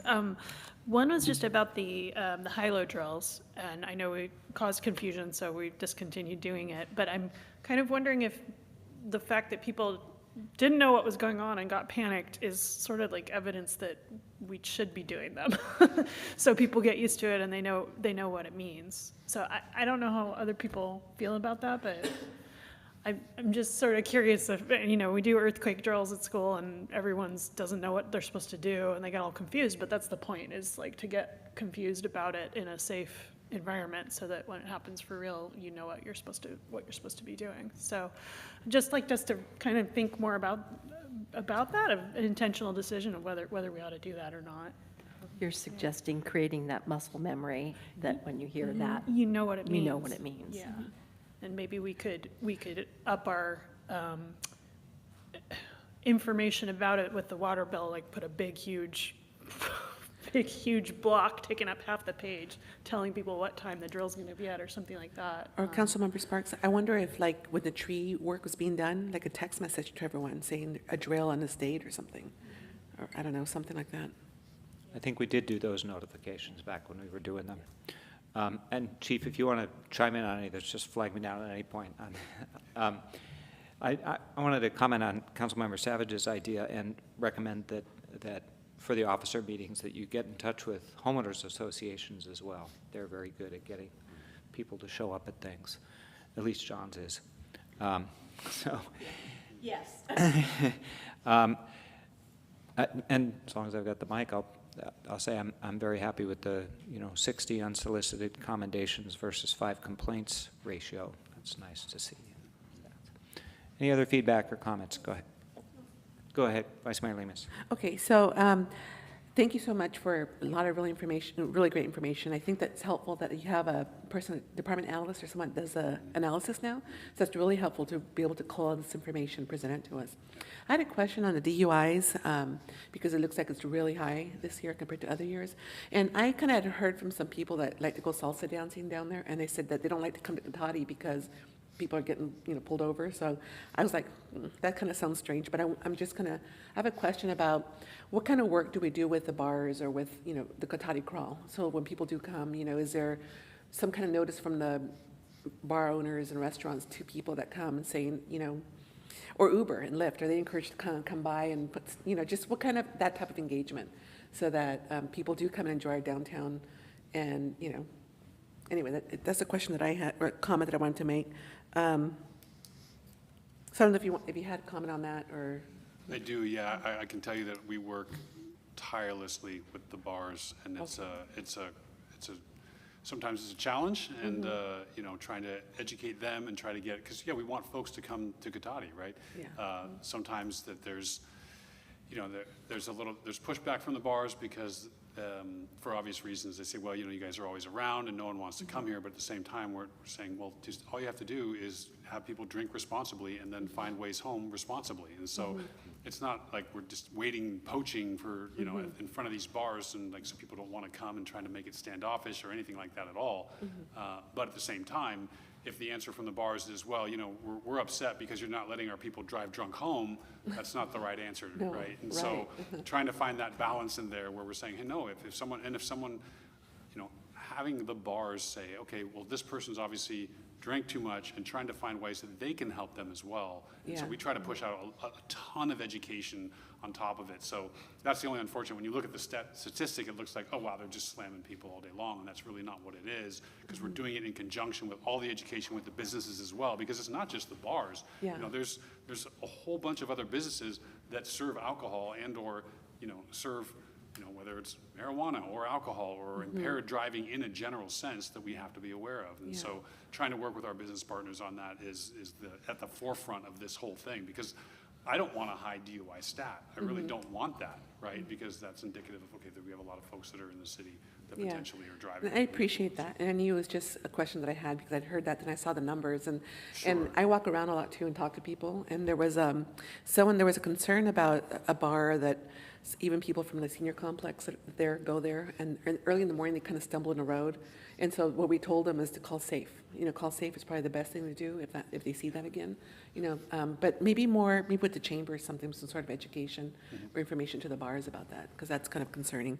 I had another question about, or not a question, a comment about the drug take back. Is syringes also included in that, or is it just more drugs? Oh, it is included in that.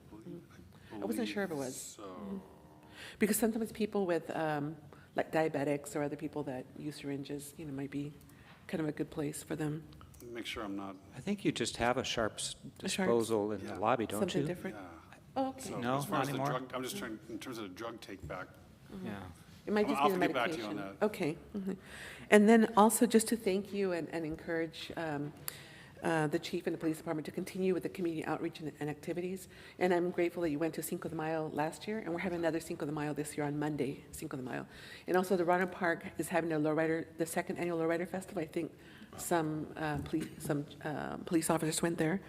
And the high school, they have a multicultural festival around this mid-September too, at the Rancho Cotati High School, which would be a really good event too for them to participate. yeah, to the extent to which you can all, let me know about these sorts of things, which I really appreciate, Okay. and we always try to make an effort to go to those things. Thank you, but We thank have you it. for all your work, and all the information is very, very helpful. Thank you. Anybody else? Councilmember Harvey. Thank you for the report, and I'm glad to see the thoroughness of it, and thank you for your explanation on the sustained complaint. I think it's appropriate that you set the standard, and you don't necessarily throw the baby out with the bathwater. Here's what our expectations are, and to guide people with what your expectations are. So thank you for that explanation, and hopefully the individual got the message, and you won't see that repeated again. I mean, I think that would be kind of the telltale sign, would be as if there were repeats of that. So, but I appreciate the report and all the information. Thank you. Councilmember Sparks. Thanks. Sorry, I still had more things. I had a question, I have two more things. One was a question about the RIPA data. And I did notice that our proportion of stops that were white people was down a little bit, and other races was up a little bit compared to last year, but it's all pretty similar. One thing that I think makes me feel a little better about this data is that the majority of it is coming from traffic stops, and I've been on ride-alongs. I know it's very difficult to see what the perceived race of the person is before the stop often. So I'm not sure what's driving the disparity here. So I guess first I have just a general question. Do you have any ideas about what is causing this? And then second question is, now that we have our Employee of the Year analyst, I'm wondering if, I have kind of a request, I'm wondering if it's possible to pull the data for this.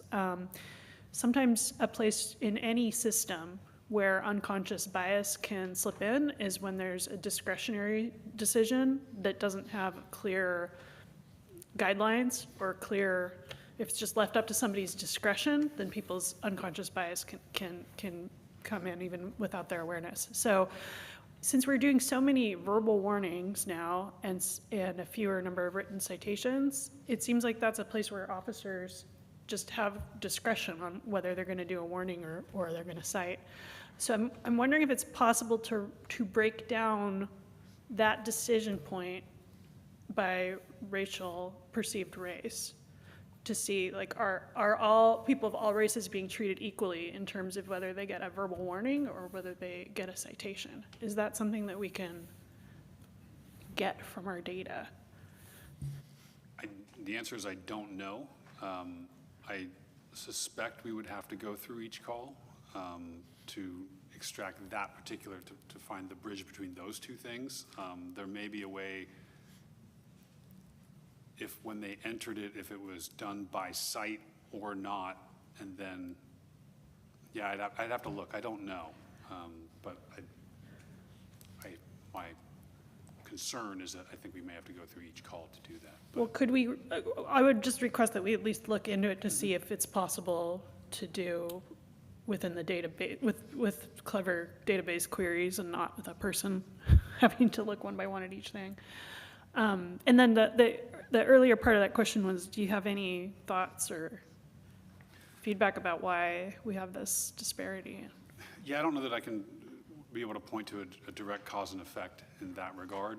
You know, as you mentioned with traffic stops, you know, it's frequently extremely hard to try to determine a perceived race, even if that was something that, you know, if we had an officer that was even trying to do that and for some reason was, you know, off the rails in that regard, which, you know, I think it's a totality of a lot of different things. I mean, I think like things like use of force, things like complaints, when you see spikes in those things, and then you overlay that with the particular officer who may be involved in those sorts of things, and then you start looking at their RIPA data and then extracting that, those are the sorts of things that start to highlight a problem, right? And so I think that's what I tried to look at as a holistic component to RIPA, and see, because some of the challenges is trying to figure out, what do I do with this data? What does this data mean to me? What does it mean to everybody else who's looking at it, right? And so I'm trying to find a useful way to see if there's any training elements or any sort of, you know, preemptive elements or things that I can do to prevent anything, whatever that is, right? And so, like you said, bias can find its way into different ways. So, you know, I think in terms of that kind of overarching, where the what is it, 2.5% drop from Caucasians from 23 to 24, I don't know. I mean, it also depends on who's coming in and out of our city on any given day, right? And I've talked about this with the demographic overlay. When you do that, are you looking at Cotati's demographic? Are you looking at Sonoma County? Are you looking at the 9 Bay Area counties? Are you looking at the state? And all those people come to our city. And so trying to figure out what that means. Did it just so happen that in, you know, last year, did we have, you know, 2.5% more Caucasians enter the city of Cotati during last year than the year before? I don't know how you answer that necessarily. So I think those are the challenges, at least, with that. But I also want you to have the confidence that I'm looking at these numbers, not just saying, oh, well, they're small numbers, and dismissing them, that anytime there's any sort of tick in that, when you look at any of that, right? So if, in the same sentence, if you look at the number of Hispanics also went up as well. So looking at that number, what does that mean? You know, it could mean 1,000 different things, but trying to figure out how that's useful for us and looking at trends in addition to not just that number in and of itself in a vacuum, but looking at that in conjunction with use of force, with complaints, with the officers that I know. Luckily, it's a small department, so I know how those officers are on any given day for the most part, right? I'm not right there with them every single minute, but with body-worn camera footage and reviewing those sorts of things, we start to see those trends and looking at who's writing more cites and not writing more cites. Are they giving more verbal warnings? You know, just to your question, looking at all those things, we do that on a regular basis, and that's when I come back to supervision. When I come back to the direct supervisor, that's sergeant especially, that's the person who's the day-to-day person who's with that other officer, right? And then we also have a lieutenant who's also monitoring those sergeants as well. So just having that, all of those things I think play into it. And I don't mean to talk around your question, but the short answer is I don't know an answer to that. I don't know that we could necessarily know an answer to that unless there was something that popped up in addition to help with, you know, that marker. All right, thank you. And I had one more, I'm sorry, but this is important this is our one chance in the year to do this. So the other question I had was about the ALPR system. And I had spoken with the city manager about this earlier today as well to try to wrap my head around it. So I had requested in the past that we get some information about how many crimes were solved, specifically by our access to the retained data that we keep. Because we keep, we scan license plates of people, anyone who comes in view of one of the Axon cameras on the cars, and then that data is stored for 6 months locally. And theoretically, that's going to be useful because we can, if we later have a car of interest and we want to go back and see where it's been, that could be used to solve a crime. But there's a privacy trade-off in that we are keeping track of the location, the specific location data of everybody who comes through Cotati. And so I wanted to see, specifically what benefit we're getting from that. And I wasn't able to find any information on that in the report. So I'm curious if you know that. Yes, the short answer is because we are using just those cameras in those 4 cars in just the city, then very few are being actually used from, say, because there's kind of it's two-pronged, right? There's the real-time crime in progress kind of alert piece, and then there's the investigative piece, cold case, going back, looking at stored data, for example, where the stored data becomes more relevant, at least in terms of that conversation. And when we're in this kind of small island that we're talking about, they've gone back to look for things, but there's been nothing. It hasn't helped, I guess, in that regard, right? So it's hard to, so in that sense, it's hard to quantify it because we're not using, just saying flock, for example, right? We're not sharing data or interacting in that regard. So we don't have a number because we're not doing that. So it's almost hard to measure that. Does that make sense? I get what you're saying about the fact that we're keeping our data walled off and we're not participating in the broader data sharing. So then my question is, if what I think I'm hearing from you is we have not solved any crimes with all the data that we've collected.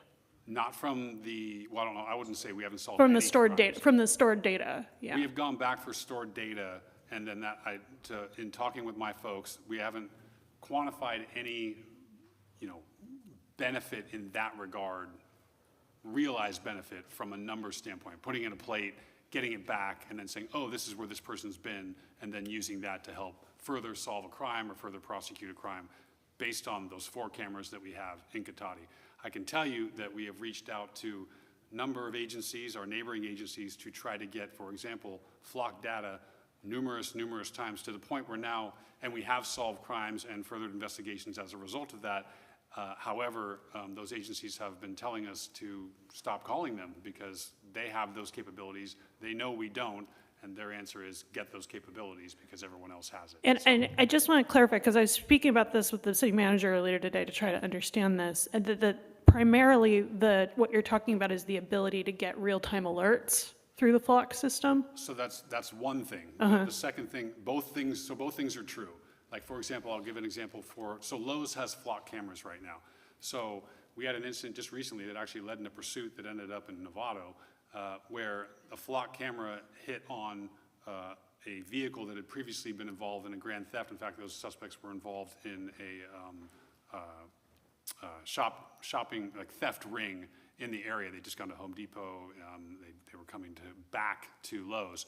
In any event, we had to get notified by another agency and from their loss prevention by phone that this alert had happened minutes after it had already happened. And then by the time we got there, they were already coming out and leaving in their car, and they rammed one of our patrol vehicles. And so anyway, it ended up being a pursuit. The kind of moral of that story, or at least the punchline to me, is that had we been able to get there 3, 4, 5 minutes earlier, we could have had potentially a safer outcome that wouldn't have resulted in that. So that's a real-time example. An investigative example is, and especially in talking with my detective, he's reached out to other agencies when we want to find out the path of a certain vehicle involved in some crime, and we have gotten information back as a result of that, which has helped that investigation and helped with further prosecution, et cetera. But that information didn't come from us. It came from another agency who had to dip into Flock to show, because we didn't have access. Basically, you don't have a ticket to the party, right? And so if you have a ticket to the party, then we have access to the information sharing. Without that, we are completely walled off, so that's the challenge. Do you know how far back in time they had to look? It depended on each agency's retention policy, because each one has a different one.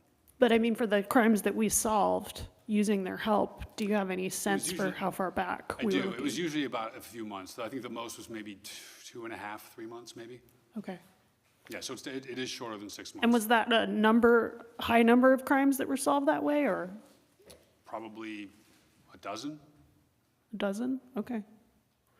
So I would propose that, I would like to see us bring this back as a council discussion to look at our policies regarding the Axon system and the data retention, because I would feel comfortable, if we're being prevented from getting that benefit of the real-time pinging when something that's on a watch list comes through and shows up on our camera and we're not getting real-time data about that, then we're missing out on the whole benefit of having this. And then as it stands right now, we're collecting all this data, keeping it for 6 months, and not getting any benefit from it at all, it sounds like. So to me, it sounds like we've got the worst of both worlds right now, and it's not really working. So I'd like to propose revisiting that in the future.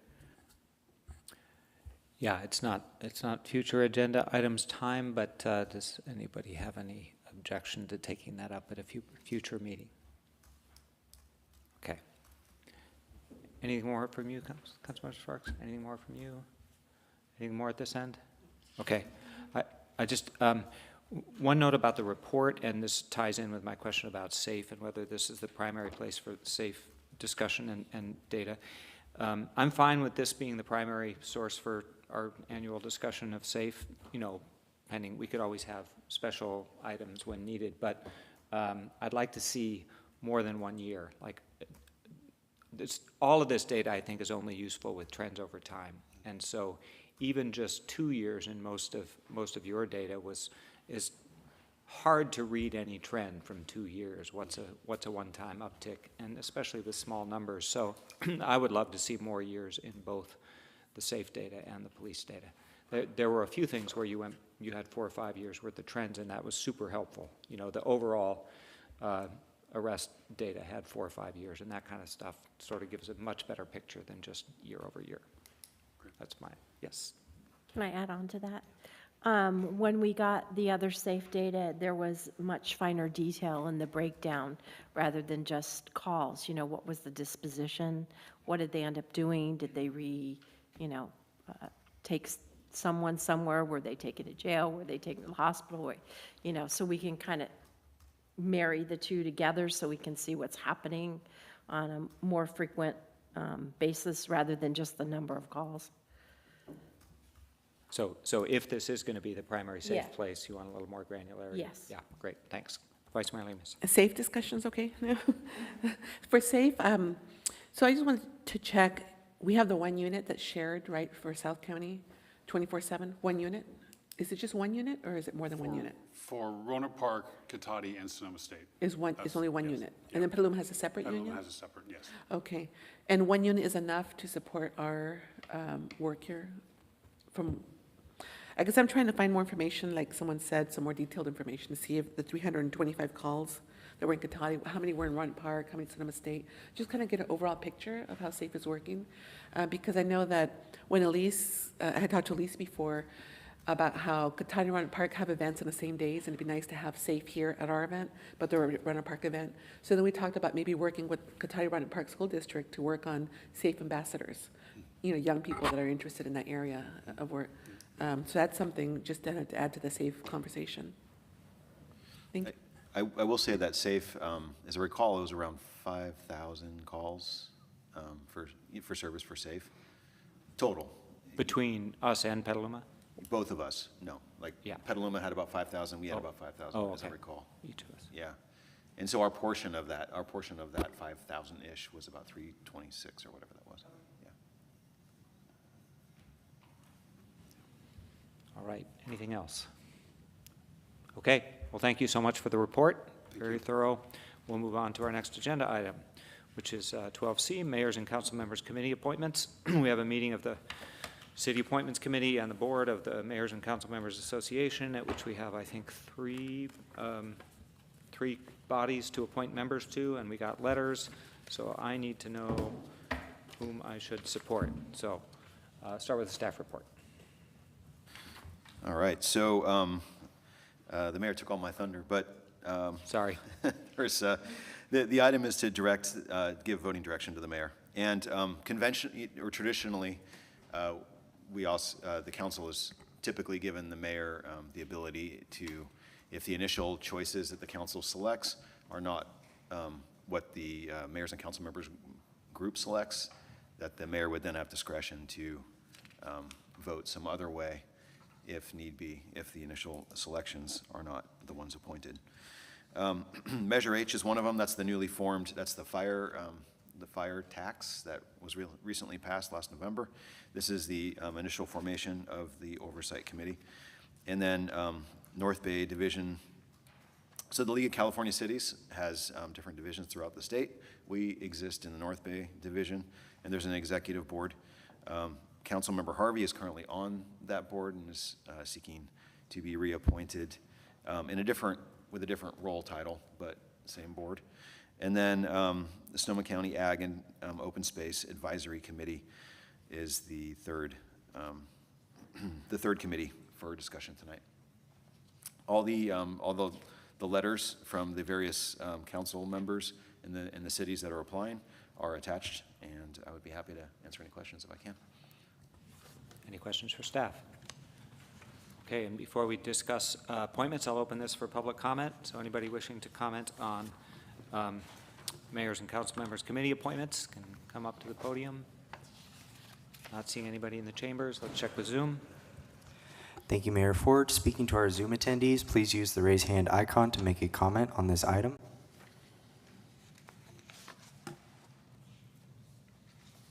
Mayor Ford, that will end public comment. Okay, thank you. So I'll bring it back. We'll go through one at a time. Measure H Oversight Committee for the new fire sales tax oversight. Any thoughts, having read the letters, about whom we should support? I thought Evelyn Mitchell up in Hillsburg, I mean, they're a little more close to ground zero of what's happened in the last, recent years. And I thought their experience with that would be beneficial. I have received email from Evelyn, and I have spoken with Sandra and Nasa. NASA's been extremely involved in the fire stuff. They just came to LAFCO last month, and their fire department is going to move to Gold Ridge. She's been involved in those efforts for about 7 or 8 years. So she kind of knows from both sides, a district side as well as a city side. So I'm interested in getting her on there. Sandra has been involved with the Fire Association both at a local level as well as at the state level. She's very involved with the fire. So those would be my 2 choices based upon discussions and their experience. Either Councilmember Sparks. Yeah, my initial response to the to the letters was I agree. I thought Evelyn Mitchell's letter was very nicely written, and thought she would do a good job on that committee. And then I since several of them mentioned boards and LAFCO, I kind of wanted to know what Councilmember Harvey thought about it. And I initially was kind of leaning towards Nisa Hinton and Evelyn Mitchell, but I think Sandra Lowe would also be a fine choice. So I'm curious what other people have to say. Vice Mayor Lemus. Yeah, I mean, I read all the applications, and I saw there was a lot of value and experience that all of them had in their backgrounds. Nisa Hinton did reach out to me that she, had a lot of experience with Gold Ridge, and a lot of her experience that she wanted to be considered for this position. And the other, Evelyn Mitchell, I saw her letter, and also Sandra Lowe. I know her work. She's done a lot of work as well. All right. I similarly got emails or texts from Evelyn Mitchell and Nisa Hinton, and so Nisa Hinton would be my top choice among those. I was also taken by Jeff Krepke's background at founding Coffee Strong, and being in the middle of that rebuilding effort. So Nisa would be my top choice. I'm okay with any of the with Sandra or Evelyn or Jeff. Probably, yeah. I'll just say Nisa would be my top choice. So I'm hearing support for both I'm hearing a lot of support for Nisa Hinton. I've heard people speak, and there's two positions, that's why I'm Correct. going to two. So I've heard people speaking in favor of both Evelyn Mitchell and Sandra Lowe.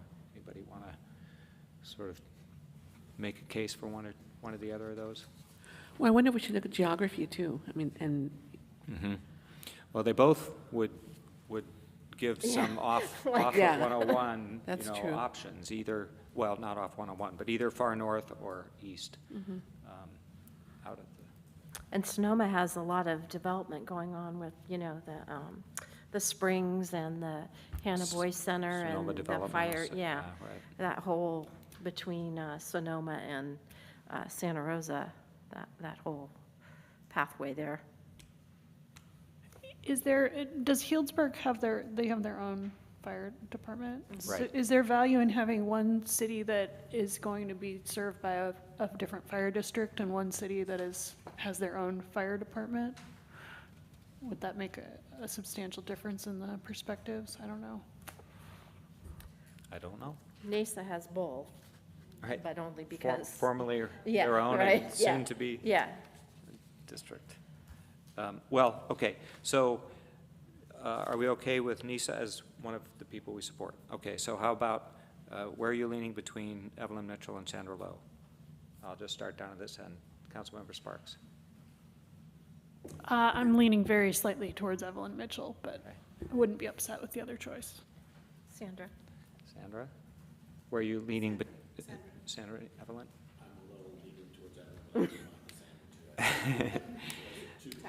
Okay, Evelyn Mitchell would be my choice of those two. So how about I say Nisa Hinton for sure. My first vote then will be for Evelyn Mitchell, but then Sandra Lowe is the next If it's choice. looking like Evelyn doesn't have the votes, you could go for Right, Sandra. right, okay. Fair enough. Okay, the North Bay Division, Cal City's Executive Board, current occupants, you're currently the primary, correct? I am. Yeah, and Janice Gator Thompson is the alternate. Correct. Correct, okay, and they both applied to be reappointed. The practice of the body is usually to reappoint people who want to be reappointed, because there is some benefit to some longevity on these bodies in terms of clout and knowledge. But is there anybody who wants to make a case that we should do something other than support the reappointment of those two? I would like to reappoint Councilmember Harvey. And I would like to make a shift and suggest Stephen Zolman for the alternate position. I appreciated some of the points he brought up in his letter, and I think it would bring some diversity to the leadership, and would like to support him. Okay, any thoughts down here?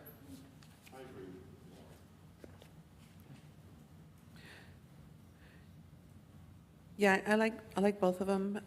I agree with his points in this letter too. Stephen Zolman. Okay, so do you want to chime in on the alternate position? I mean, Well, Janet- first of all, I'm taking it as a given, we're going to support Susan remaining in the primary position. Yes. Thank you. Okay, let's talk about the alternate position then. Yeah, I mean, Janice is very involved, and, she attends all of our meetings, and she's been to Sacramento. She's, very, very involved.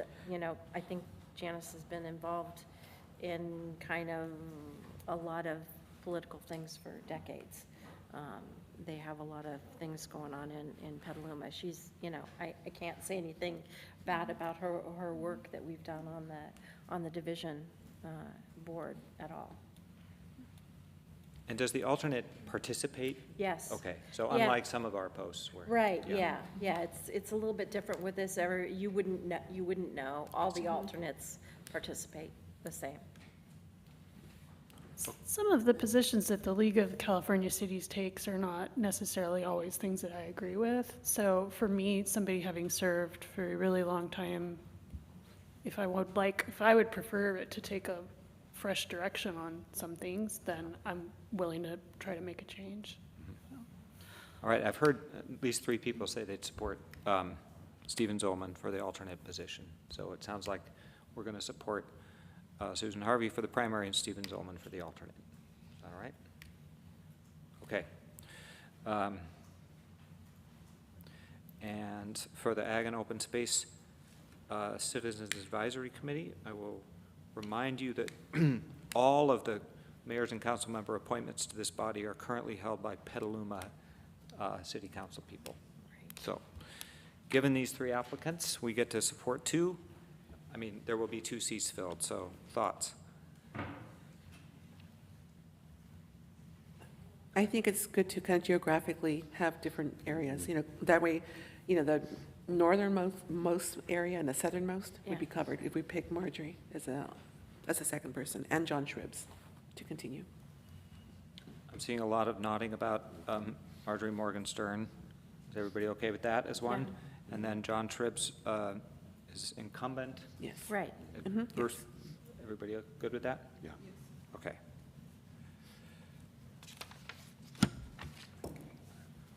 Okay, great. So I think I have the direction I need. And the of other course, you have, you know, the blessing to blessing make choices to- on the fly yeah, if needed? yeah. Okay. Do we need any motions to enshrine any of these recommendations? No, it's just direction. I have my direction. Yep. Okay. Thank you. Thank you. I'm afraid I need a 5-minute break before our last, well, we have several agenda items to go. So 5-minute recess.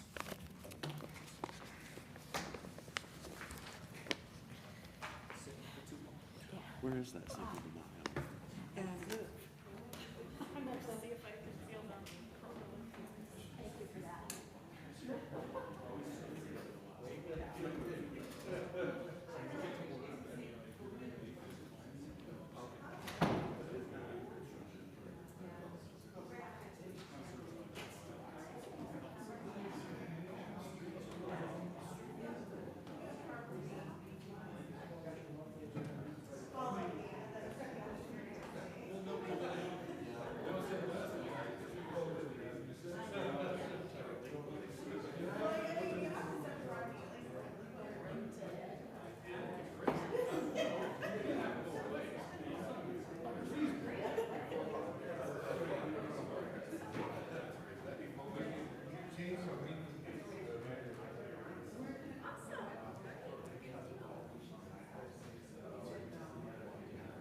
3.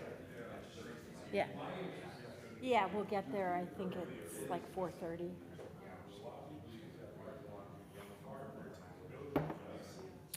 Well, when I look at what it says, it kind of acts like it's been charged. Yeah, I mean,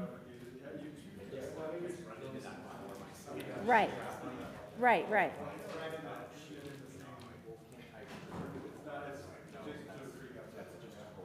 Right. Right, right. Yeah, and it's such a hassle when we get down there to like call you and like.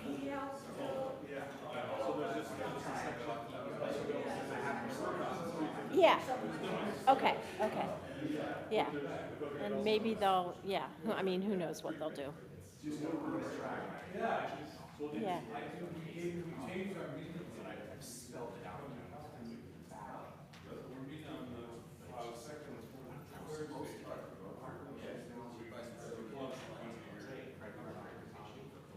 Uh-huh. You didn't get any? Huh. I wonder if it's something about the way they're sending it. Yeah. Right, I did. So they have. Right, right. Yeah.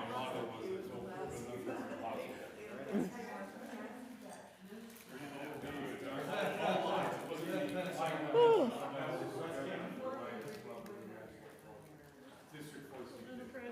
Uh-huh.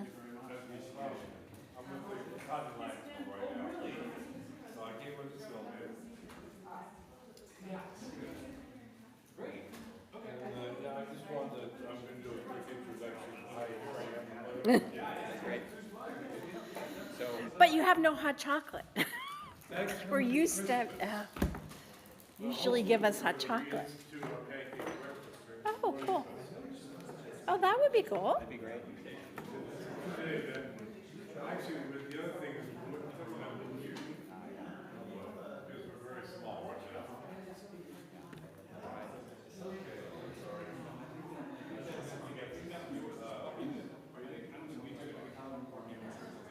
Start with that maybe. I was about to go. Oh.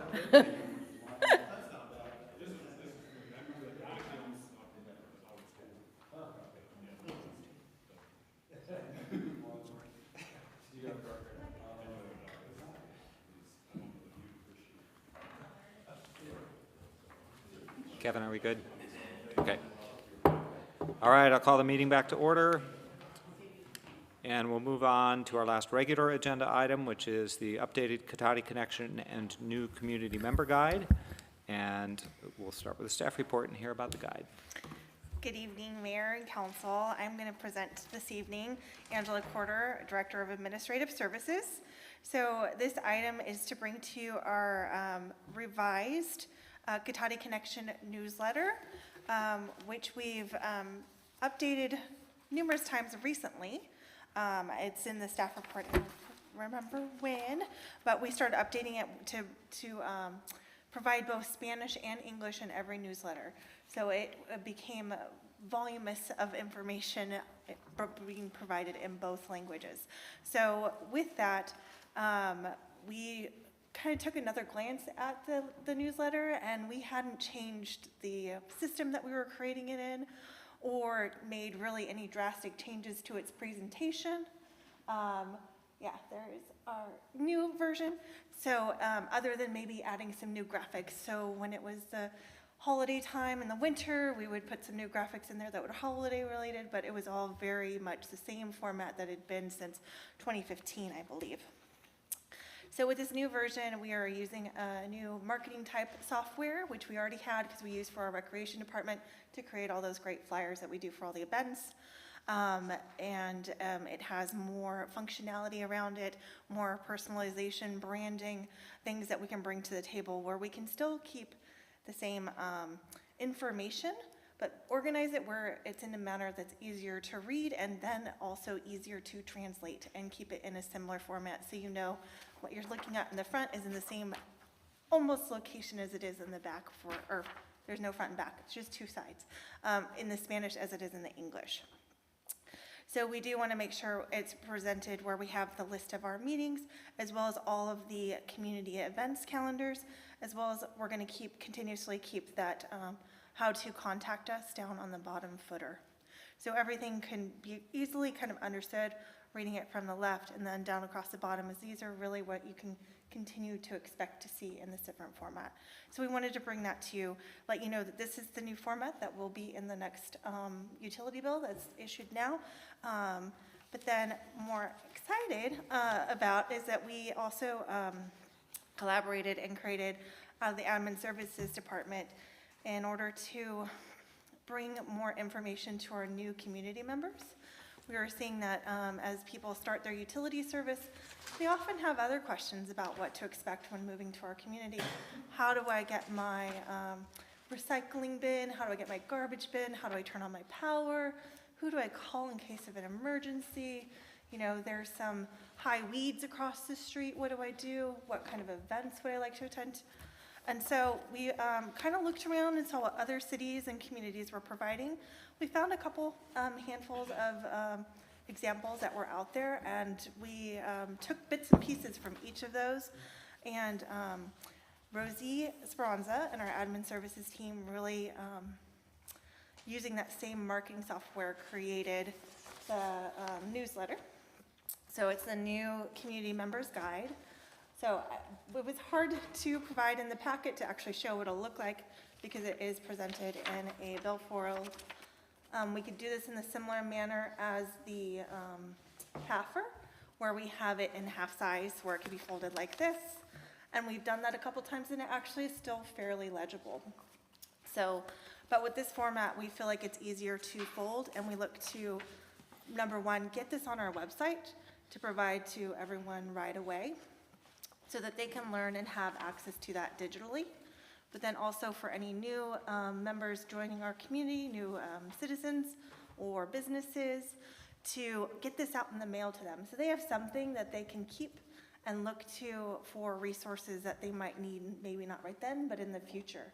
And they can know that they have that, hopefully not in their junk drawer, but at least in their junk drawer so they can go to it for when they need. And so we wanted to bring that to council, to get some feedback, to get some recommendations if there's changes you'd like to see before this goes out to the community. And so I can go through page by page, but hopefully what's presented on the front gives you an idea, and I provided printed copies to the council in the version that we hope to print it to provide it to the community. Great, thank you. Are there questions from council? Just a couple thoughts. It looks really nice. You guys have done really a lot of work on this, which is good. A couple things we've kind of talked about. When we have our proclamation days and like the raising of flags and things like that, can we make sure we include that in the calendar of events? So that people know to come out to the ceremony that we're having, or if we're doing a special presentation in here? I think that would be nice. So are you talking in the newsletter or in the On the connections. newcomer's guide? Yeah. On the connections, where we have that section for community events calendar. Just have our flag raisings and our, when we declare a certain month or a certain day or something. Yeah, Black History Month. So the ones that are on the back that are the events? Yeah. Yeah. He was talking when about the we have a newsletter. specific date on those. He was talking about the newsletter. Oh, in the Well, newsletter. but when we have specific dates for these, putting them on here when they have the specific date, which I Yes, think some they of them would be absolutely- anyway. They absolutely would be on the side That banner. one? That's Okay. where they will be, because they also show up on our website, Okay. the events, and so that is where they are. Okay, Yeah. good. And then what's the best or most effective electronic way that we're communicating with people? So that's what we look to put on the website. So we do electronically, we have a lot of information on our website. And so it's not, We As don't blast succinct. out to people or communicate out to people? well, there's not a single place, unfortunately, to blast out to people. So if they're, if they have a specific question, I'm going to send them to planning if they need a permit for something. If they have something that's needing fixing in the park, I'm going to send them to Public Works. But we don't have a single location to say, oh, you're a new citizen. Here's a lot of information in Yeah. summary form that you can go to. And so this would provide a single landing Yeah, page yeah. that we can point them to get more information in a more succinct way, that then they can go in other And directions. on the Cotati Connection, do we send that out other than in the paper form, or is there an electronic form for that? There's also an electronic form, and so anyone who gets their bills emailed to them, it also includes on their e-bills, please. Sign up to receive this electronically? You don't even have to sign up. Here's your link to our city website, so you just click on it, so it takes you right to the Do city you know about how website. many people we have that we communicate with like that? That go on and click on that Yeah. link. Unfortunately don't have that information right now. Well, where I'm getting at, Okay. we had a challenge with this in our HOA of how do we communicate with people? And once we kind of put on our paper how many of the ex-residences were signed up for the electronic, people started seeing, oh, I'm not signed up, and the numbers really started increasing. So I wondered if, if we know how many we're communicating with electronically, call that out every month or do it a certain month as the enrollment month or something like that, and try to grow that number. So that we're communicating more with people electronically. Because some people, unfortunately don't read the paper, or one person does in their house or whatever. But I just think if we could grow the electronic communication, it would be good. Absolutely, and we have done other promotions in the Yeah. past where we promote e-billing. And so that's been an initiative that we've done before, where you sign up for e-billing or e-draft or those types of things in order to get out that communication, because now we have that connection through your email account where we can send you even emergency alerts for your utility. Yeah, okay. Thank you. Other questions? Vice Mayor Lemus. Tag it on to some, Councilmember Savage. Can these be printed and put up at different, like Oliver's, they have a community corner, and Oliver's has like a community section where people put things up. Can these be put up there, there and some of the washing places where people from the public go? I think we could absolutely ask, I think we have to get permission to put them in Oliver's, Like the- Starbucks, the library. Yeah, those the types of washing things. places, Yeah. where people go and they can kind of see that. There's a few places like that around town, just to kind of get more people seeing this, maybe different restaurants that have kind of community areas. Yeah. I think some of the coffee shops have something like that too. Also, social media. I don't think, there's probably nothing on here that is not like, that we can share with people. That maybe on social media, is there something we can upload this in social media? So that people can see that, different ways of reaching people, different ways of kind of people getting the information. newsletter. So you can go on there in English and Spanish, on our Facebook page, and Instagram if we have it. Let me see. So, and those are my comments on that one. And then I had a couple of the comments on this one here, on the other one. Where it says settle in and stay connected. I don't know, you have PG&E not on here, but I wonder if Sonoma Clean Power should be on here too. I know that PG&E, they tag in Sonoma Clean Power, but I'm wondering if there's other ways that they can kind of get, because Sonoma Clean Power has even like home packages for people so they can make their home more sustainable. So maybe there's something about adding Sonoma Clean Power on there. And another one I noticed in here was on a few things to do in your first year. There was attend a city council and planning commission meeting. Is there a way to add something here about our meetings or about the city council, or even like a QR code that kind of takes them to that page or something on this one? And I was going to ask if we can even add because there's a lot of like kids stuff in here, but nothing for seniors type of thing. But maybe there's something about a QR to the senior page of different kind of senior activities, senior programs that could be available to them. So the QR code does go to the rec department page, I believe, for the how to book stuff, so it should be connected in there, but I'll double check to make sure. Okay. Or maybe, just something that says, to learn about different senior services, click on here. Because if they go to the rec page, I might think, people may not think that it's about senior services. Okay. Councilmember Sparks. Yeah. Sorry, go ahead. Sorry, I am going to open this up to public comment too, so feel free to ask questions at this point and then come back with comments. Either way is fine. Okay. Anything else?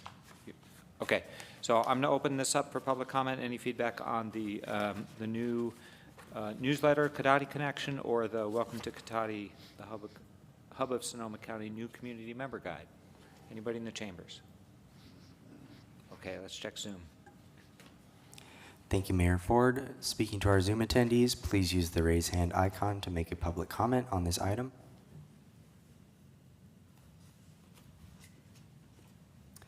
Mayor Ford, that will end public comment. Okay, thank you. Now, go ahead, Councilmember All right, Sparks. thank you. A couple quick little things, little suggestions. On the monthly newsletter, where it has the volunteer work days, I think that those are Veranda Folletti Ranch work days, right? But since it's kind of all different kinds of city events, it might be confusing, like volunteering, for what? Could we just put like ranch work day or something like that? On the map in the welcome guide, there's a few things on there that would be nice to add. There's a free parking lot on Old Redwood Highway, just inside the on Old Redwood Highway, behind Katati Coffee Company and Shige and all of that.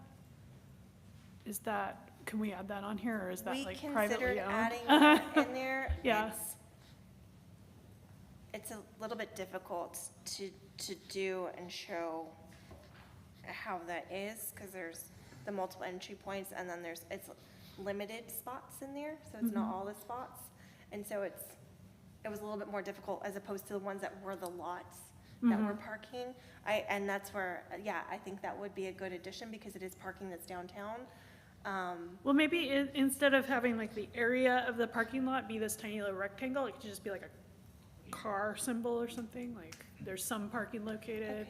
Or use the standard P that most maps P for use. parking, circle yeah. around There you it, go. yeah. Yeah. And then I would love to see the e-bike locations added. Okay, yeah. Catch. And then, I love this, I think this is great, I'm like, so happy with this. One thing about the way it's organized that I'm not sure what the solution is, but, there's all this great stuff on the back of the front cover of like how to settle in, like, okay, here's your PG&E, here's your college, it's like kind of just getting yourself set up with all the accounts that you need, and that's great. And then on a few things to do in your first year list, there's some stuff in there that sort of fits more naturally in with the like things to do to get yourself situated, like, sign up for emergency notifications and sign up for water leak notifications and stuff like that. Yeah. So I'm wondering if there could be like I like the to-do list format. So maybe a to-do list with all those, like, sign up for your gas, sign up for your water, sign up for your sewer, sign up for your pet licensing, and just have that kind of like as a list. Other than that, I think this is fantastic. I really like it. Thank you. So I was want to get adding it to that list, or having a separate. Well, it'd almost be a short-term to-do list, like what to do in your first 60 days or something. Call these, get your pet license, get your PG&E, get your waste. So more of those new residents kind of thing. And then the second list is your what to do your first. Okay. But both are in that to-do list format. Maybe on this page, there could be a little more of a list. Okay. Because right now you're kind of hunting in two different places to see all the things. That to-do list format's really friendly. Yeah. I was also thinking it probably should be more like this, where we have the list right across from the sources. Yeah. As opposed to, and so moving this page to across from that, and then moving the connection so that we're here for you, and then play around Katati, those next to each other. I think that will fit kind of what you're looking for. This is your to-do, settle in, here's your settling in, here's your getting to know Katati checklist for the year, here's your map of Katati, and then we're still here for you. But come and do rec and senior services and hang out with us. So flipping those two pages, I think, will also help. Yeah, I think so. Yeah. Great. Thank you for all that. Anything? Just a few things. Safe, it's got a blurb on the inside the front cover. It should be in the services directory list Yes. And it should include the new countywide 800 number, I think, which is what we're directing people to for the non-emergency calls? Or are we giving them the local, call the police? They normally just, we give them the local number here. So but- local number is fine, but it shouldn't be 911. Like, that's, 911 is a high bar, and we don't want SAFE to always be that high a bar. And currently, all it's got is an email address of 911. It needs to have a phone number that's not 911. And I think it should be in the services directory, and that could actually potentially free up some space on that front page for all the other stuff that people want to add to the, inside the front cover. Yes? And sorry, I forgot to say this as well. Could we check in with the school district and see if there's any information they would like us to include in the packet?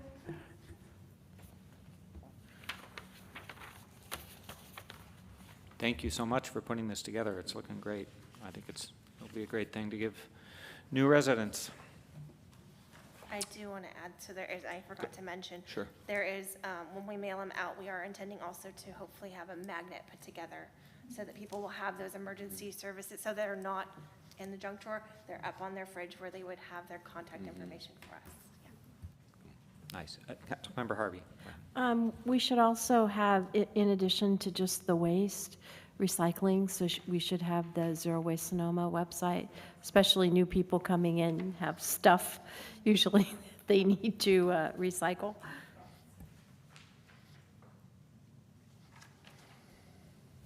All right. Okay. Did you get the feedback you needed?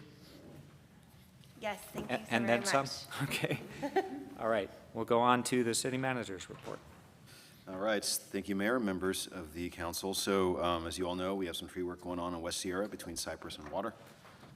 And it's continuing this week. The contractor is hopefully going to wrap it up early, but it may go as long as Friday. And during the work, this segment of street on West Sierra is closed to through traffic just for safety. There's a lot of big tree limbs dropping, so you don't want cars going through there. Our other two in-process projects, so the Putnam Park and the sidewalk project, are still on hold, waiting on drier weather to remobilize. But once the weather stays dry, it seems like it's on and off, again, rain lately, but once it stays dry, and it's forecast to be dry, then they'll be back out there getting those projects going again. We do have a general fund study session coming up on April 1st.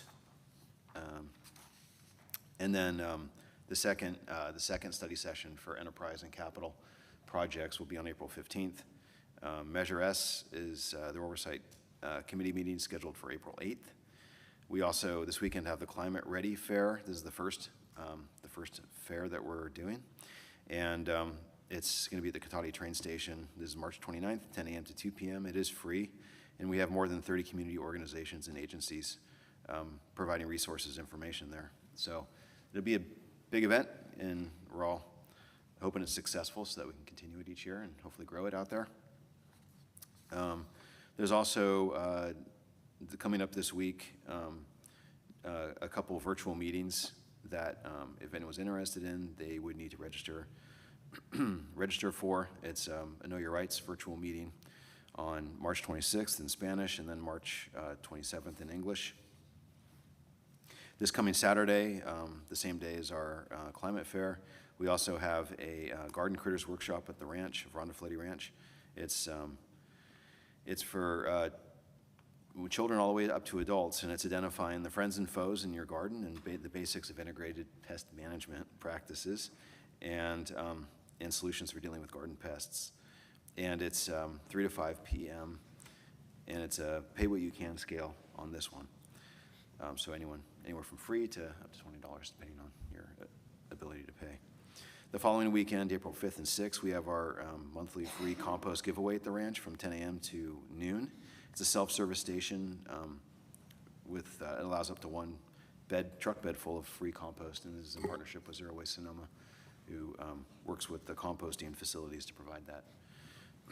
And then also this Saturday is our monthly volunteer day at the ranch, 10 a.m. to noon. And this Saturday, people that volunteer can come help prep the row gardens for spring planting, mulch the pathways, and weed the food forest. And then on Saturday, April 5th, is the annual shearing of the sheep. It's the sheep shearing soiree, I think is what it's been called. So it's very popular. You don't want to miss it if you like to see sheep getting sheared and want to know how to do it. If you happen to have your own sheep or you just want to watch sheep getting sheared. It's 3 to 5 for a demonstration down at the ranch, and it is free to attend. And then finally, I'll just say that we have Sandy Loam Early Enrichment continuing from noon to 5. That's kindergarten to 5th grade. And then we have a whole bunch of other events coming up this spring. So Bunny Brunch and Egg Hunt, which is already sold out. We have Bunny Grams, community yard sale, and multiple summer camps. So you can sign up for all these on our city website. And I'd be happy to answer any questions if you have any. Just a couple questions. On the meetings on the 1st and the 15th through the general fund, who attends those 2 meetings? So it's the council members. Okay. Yeah. And the city staff? City staff, yeah. Okay. And will there be pre-work or pre-material to read before those meetings? Yeah, we'll be For publishing a council packet. meeting? Okay. Yeah, publishing a packet beforehand. Okay, thank Yep. you. Yeah. Any other questions? Okay, we'll move on to city council member reports. Can I start down at this end? I don't have anything to report. Councilmember Harvey. On March 18th, I attended the Master Plan on Aging Caregiving Action Team, and we worked to refine our strategy for this year for the caregiving team. And we're looking to increase awareness of and coordinate training resources and support for paid and unpaid caregivers, and expanding the caregiver workforce through development programs, career pathways, and offering financial incentives. So it's going to take us a whole year to work on that plan, but those were the 2 strategies that we landed on that we're going to work on this year. On March 20th, I attended the Zero Waste Sonoma meeting, and we went over that work plan program. It was really a really good presentation, so I won't bore you with the details because I think that they can come and give that to you. And we also looked at our 2025-26 budget, and that is looking to be okay, and is looking that we will not need to make any raise in the fees for this year, which is a good thing, I think. And then lastly, on the 13th, I attended the Santa Rosa Plain Groundwater Sustainable Agency. We had a ton of items on that agenda. We had to redo our items from our January meeting because there was a little bit of an issue. So we had to reapprove all of those items and do the action items. But we had the auditor's report, we got a clean audit, we did the preliminary budget for this year, and we've got a lot going on with different community engagement things, and a lot of things around well monitoring and programs where people can participate in measuring their water a couple times a year. So a lot happened. Like water quality? Well, they're trying to get volunteers to check the levels. Oh, if the we levels, can yeah. get level, so they call it the Level Up program. Got it. So people volunteer to measure the level in their wells. Great, thank you. Anything down here? I'm just still getting kind of onboarded with Sure. my committee assignments and getting appointments on my calendar. Lots of invitations have come across in the last 2 to 3 weeks, so April is getting things on it, which is exciting. And I didn't have any meetings other than this morning. I went to the County Board of Supervisors, and they happened to be having a flag raising for the Trans Day of Visibility. And so they were honoring Positive Images, Amor para Todos, and another group that was there this morning. So I was there this morning for that and for another item as well. But I just want to just bring this flag today with me. And that's all that I had today. Great, thank you. And I just have one meeting to report on, the Mayors and Council Members Association Board, which is the mayors met in Cloverdale, which is a long way away. Longer than you think, huh? Yeah, farther than you think.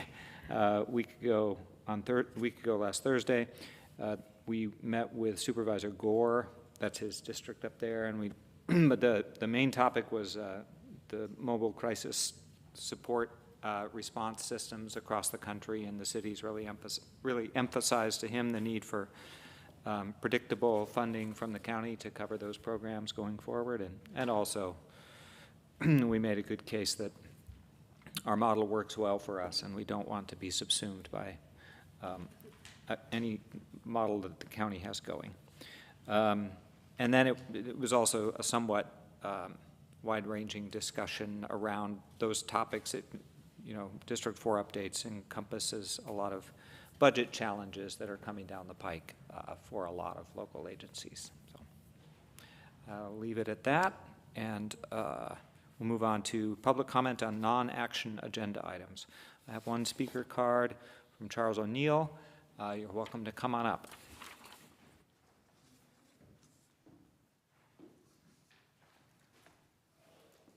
Sorry, old man, weak legs. Not a problem. I wanted to introduce myself to you all. My name is Charles O'Neill. I'm with the Cotati Lions. Believe it or not, we have a Lions Club in Cotati. I'm also a past district governor with Lions District 4C2, which covered a range from Sausalito up to north of Eureka to as far east as Dixon. So it was a pretty good size district. Anyway, we've been close with the Cotati Chamber of Commerce, and we kind of lost contact probably because of COVID. So I just want to reiterate that we changed our meeting date so that we could start attending your city council meetings, and hopefully we'll be having some more Lions attend. So I just want to thank you. I also had the pleasure of meeting the chief for the first time. You all got my governor's pen. And I saw him in the park with his fellow guys in their game colors.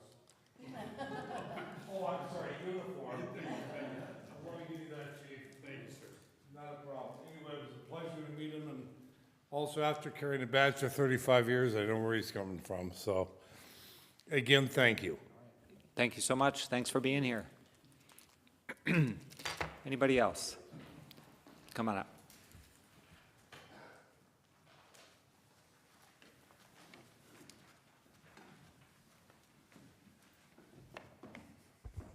Most of mine are on direction of future agenda items.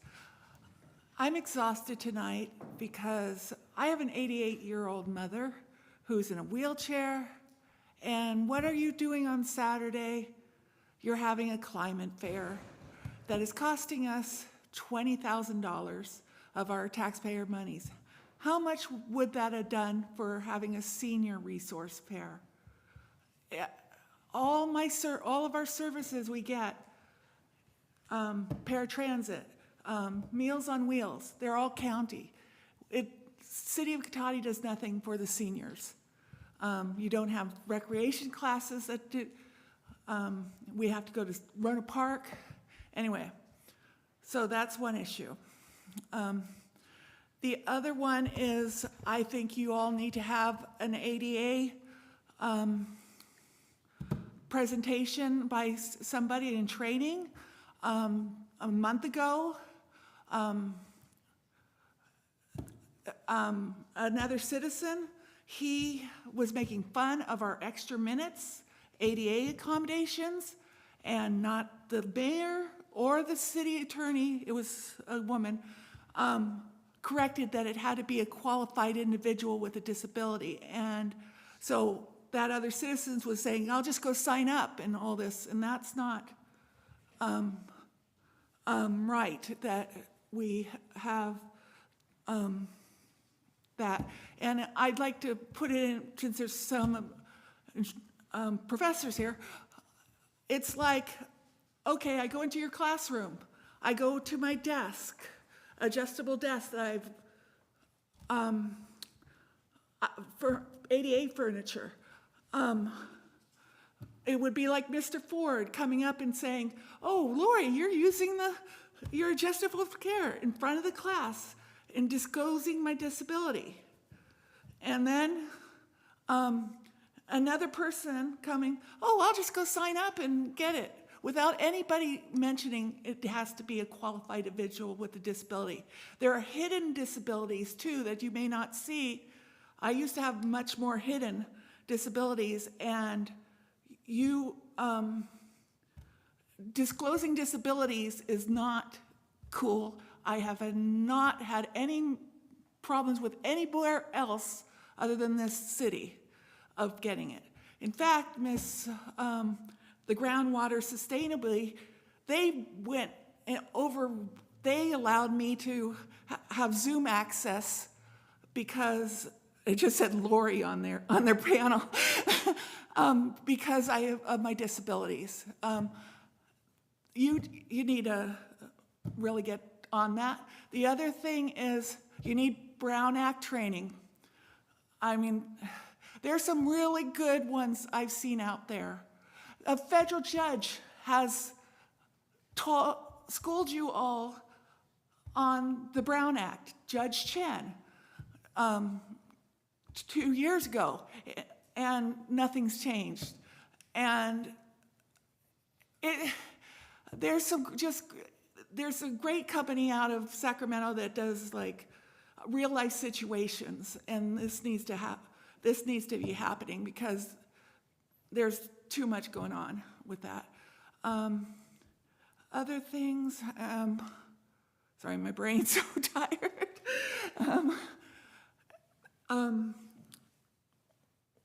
I guess that's it, because I can't think. I'm so tired I can't even think. Thank you. Thank you. Thank you. Okay, I don't see anyone else in the chamber. Let's check with Zoom. Thank you, Mayor Ford. Once again, speaking to our Zoom attendees, please use the raise hand icon to make a public comment. Mayor Ford, that will end public comment. Okay, so we will next be going into closed session, which is a conference with legal counsel on existing litigation. Name of case is Countryside Mobile Home Park LLC versus City of Cotati, Sonoma County Superior Court case. Numbers in the agenda. So, what's that?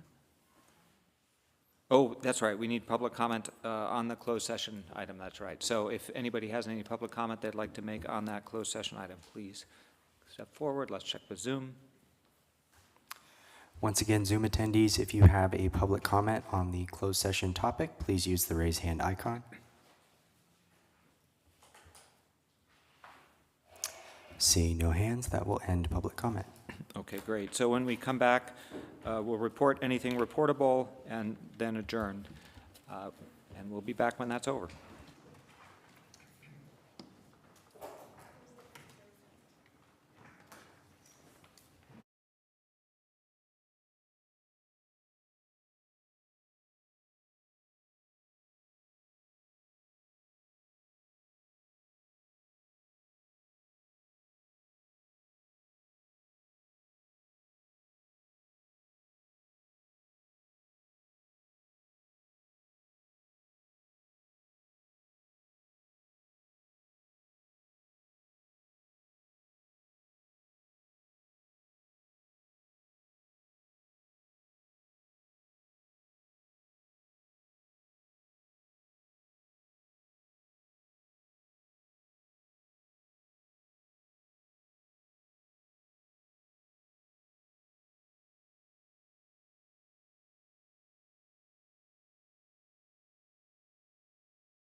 All right, we're back from closed session.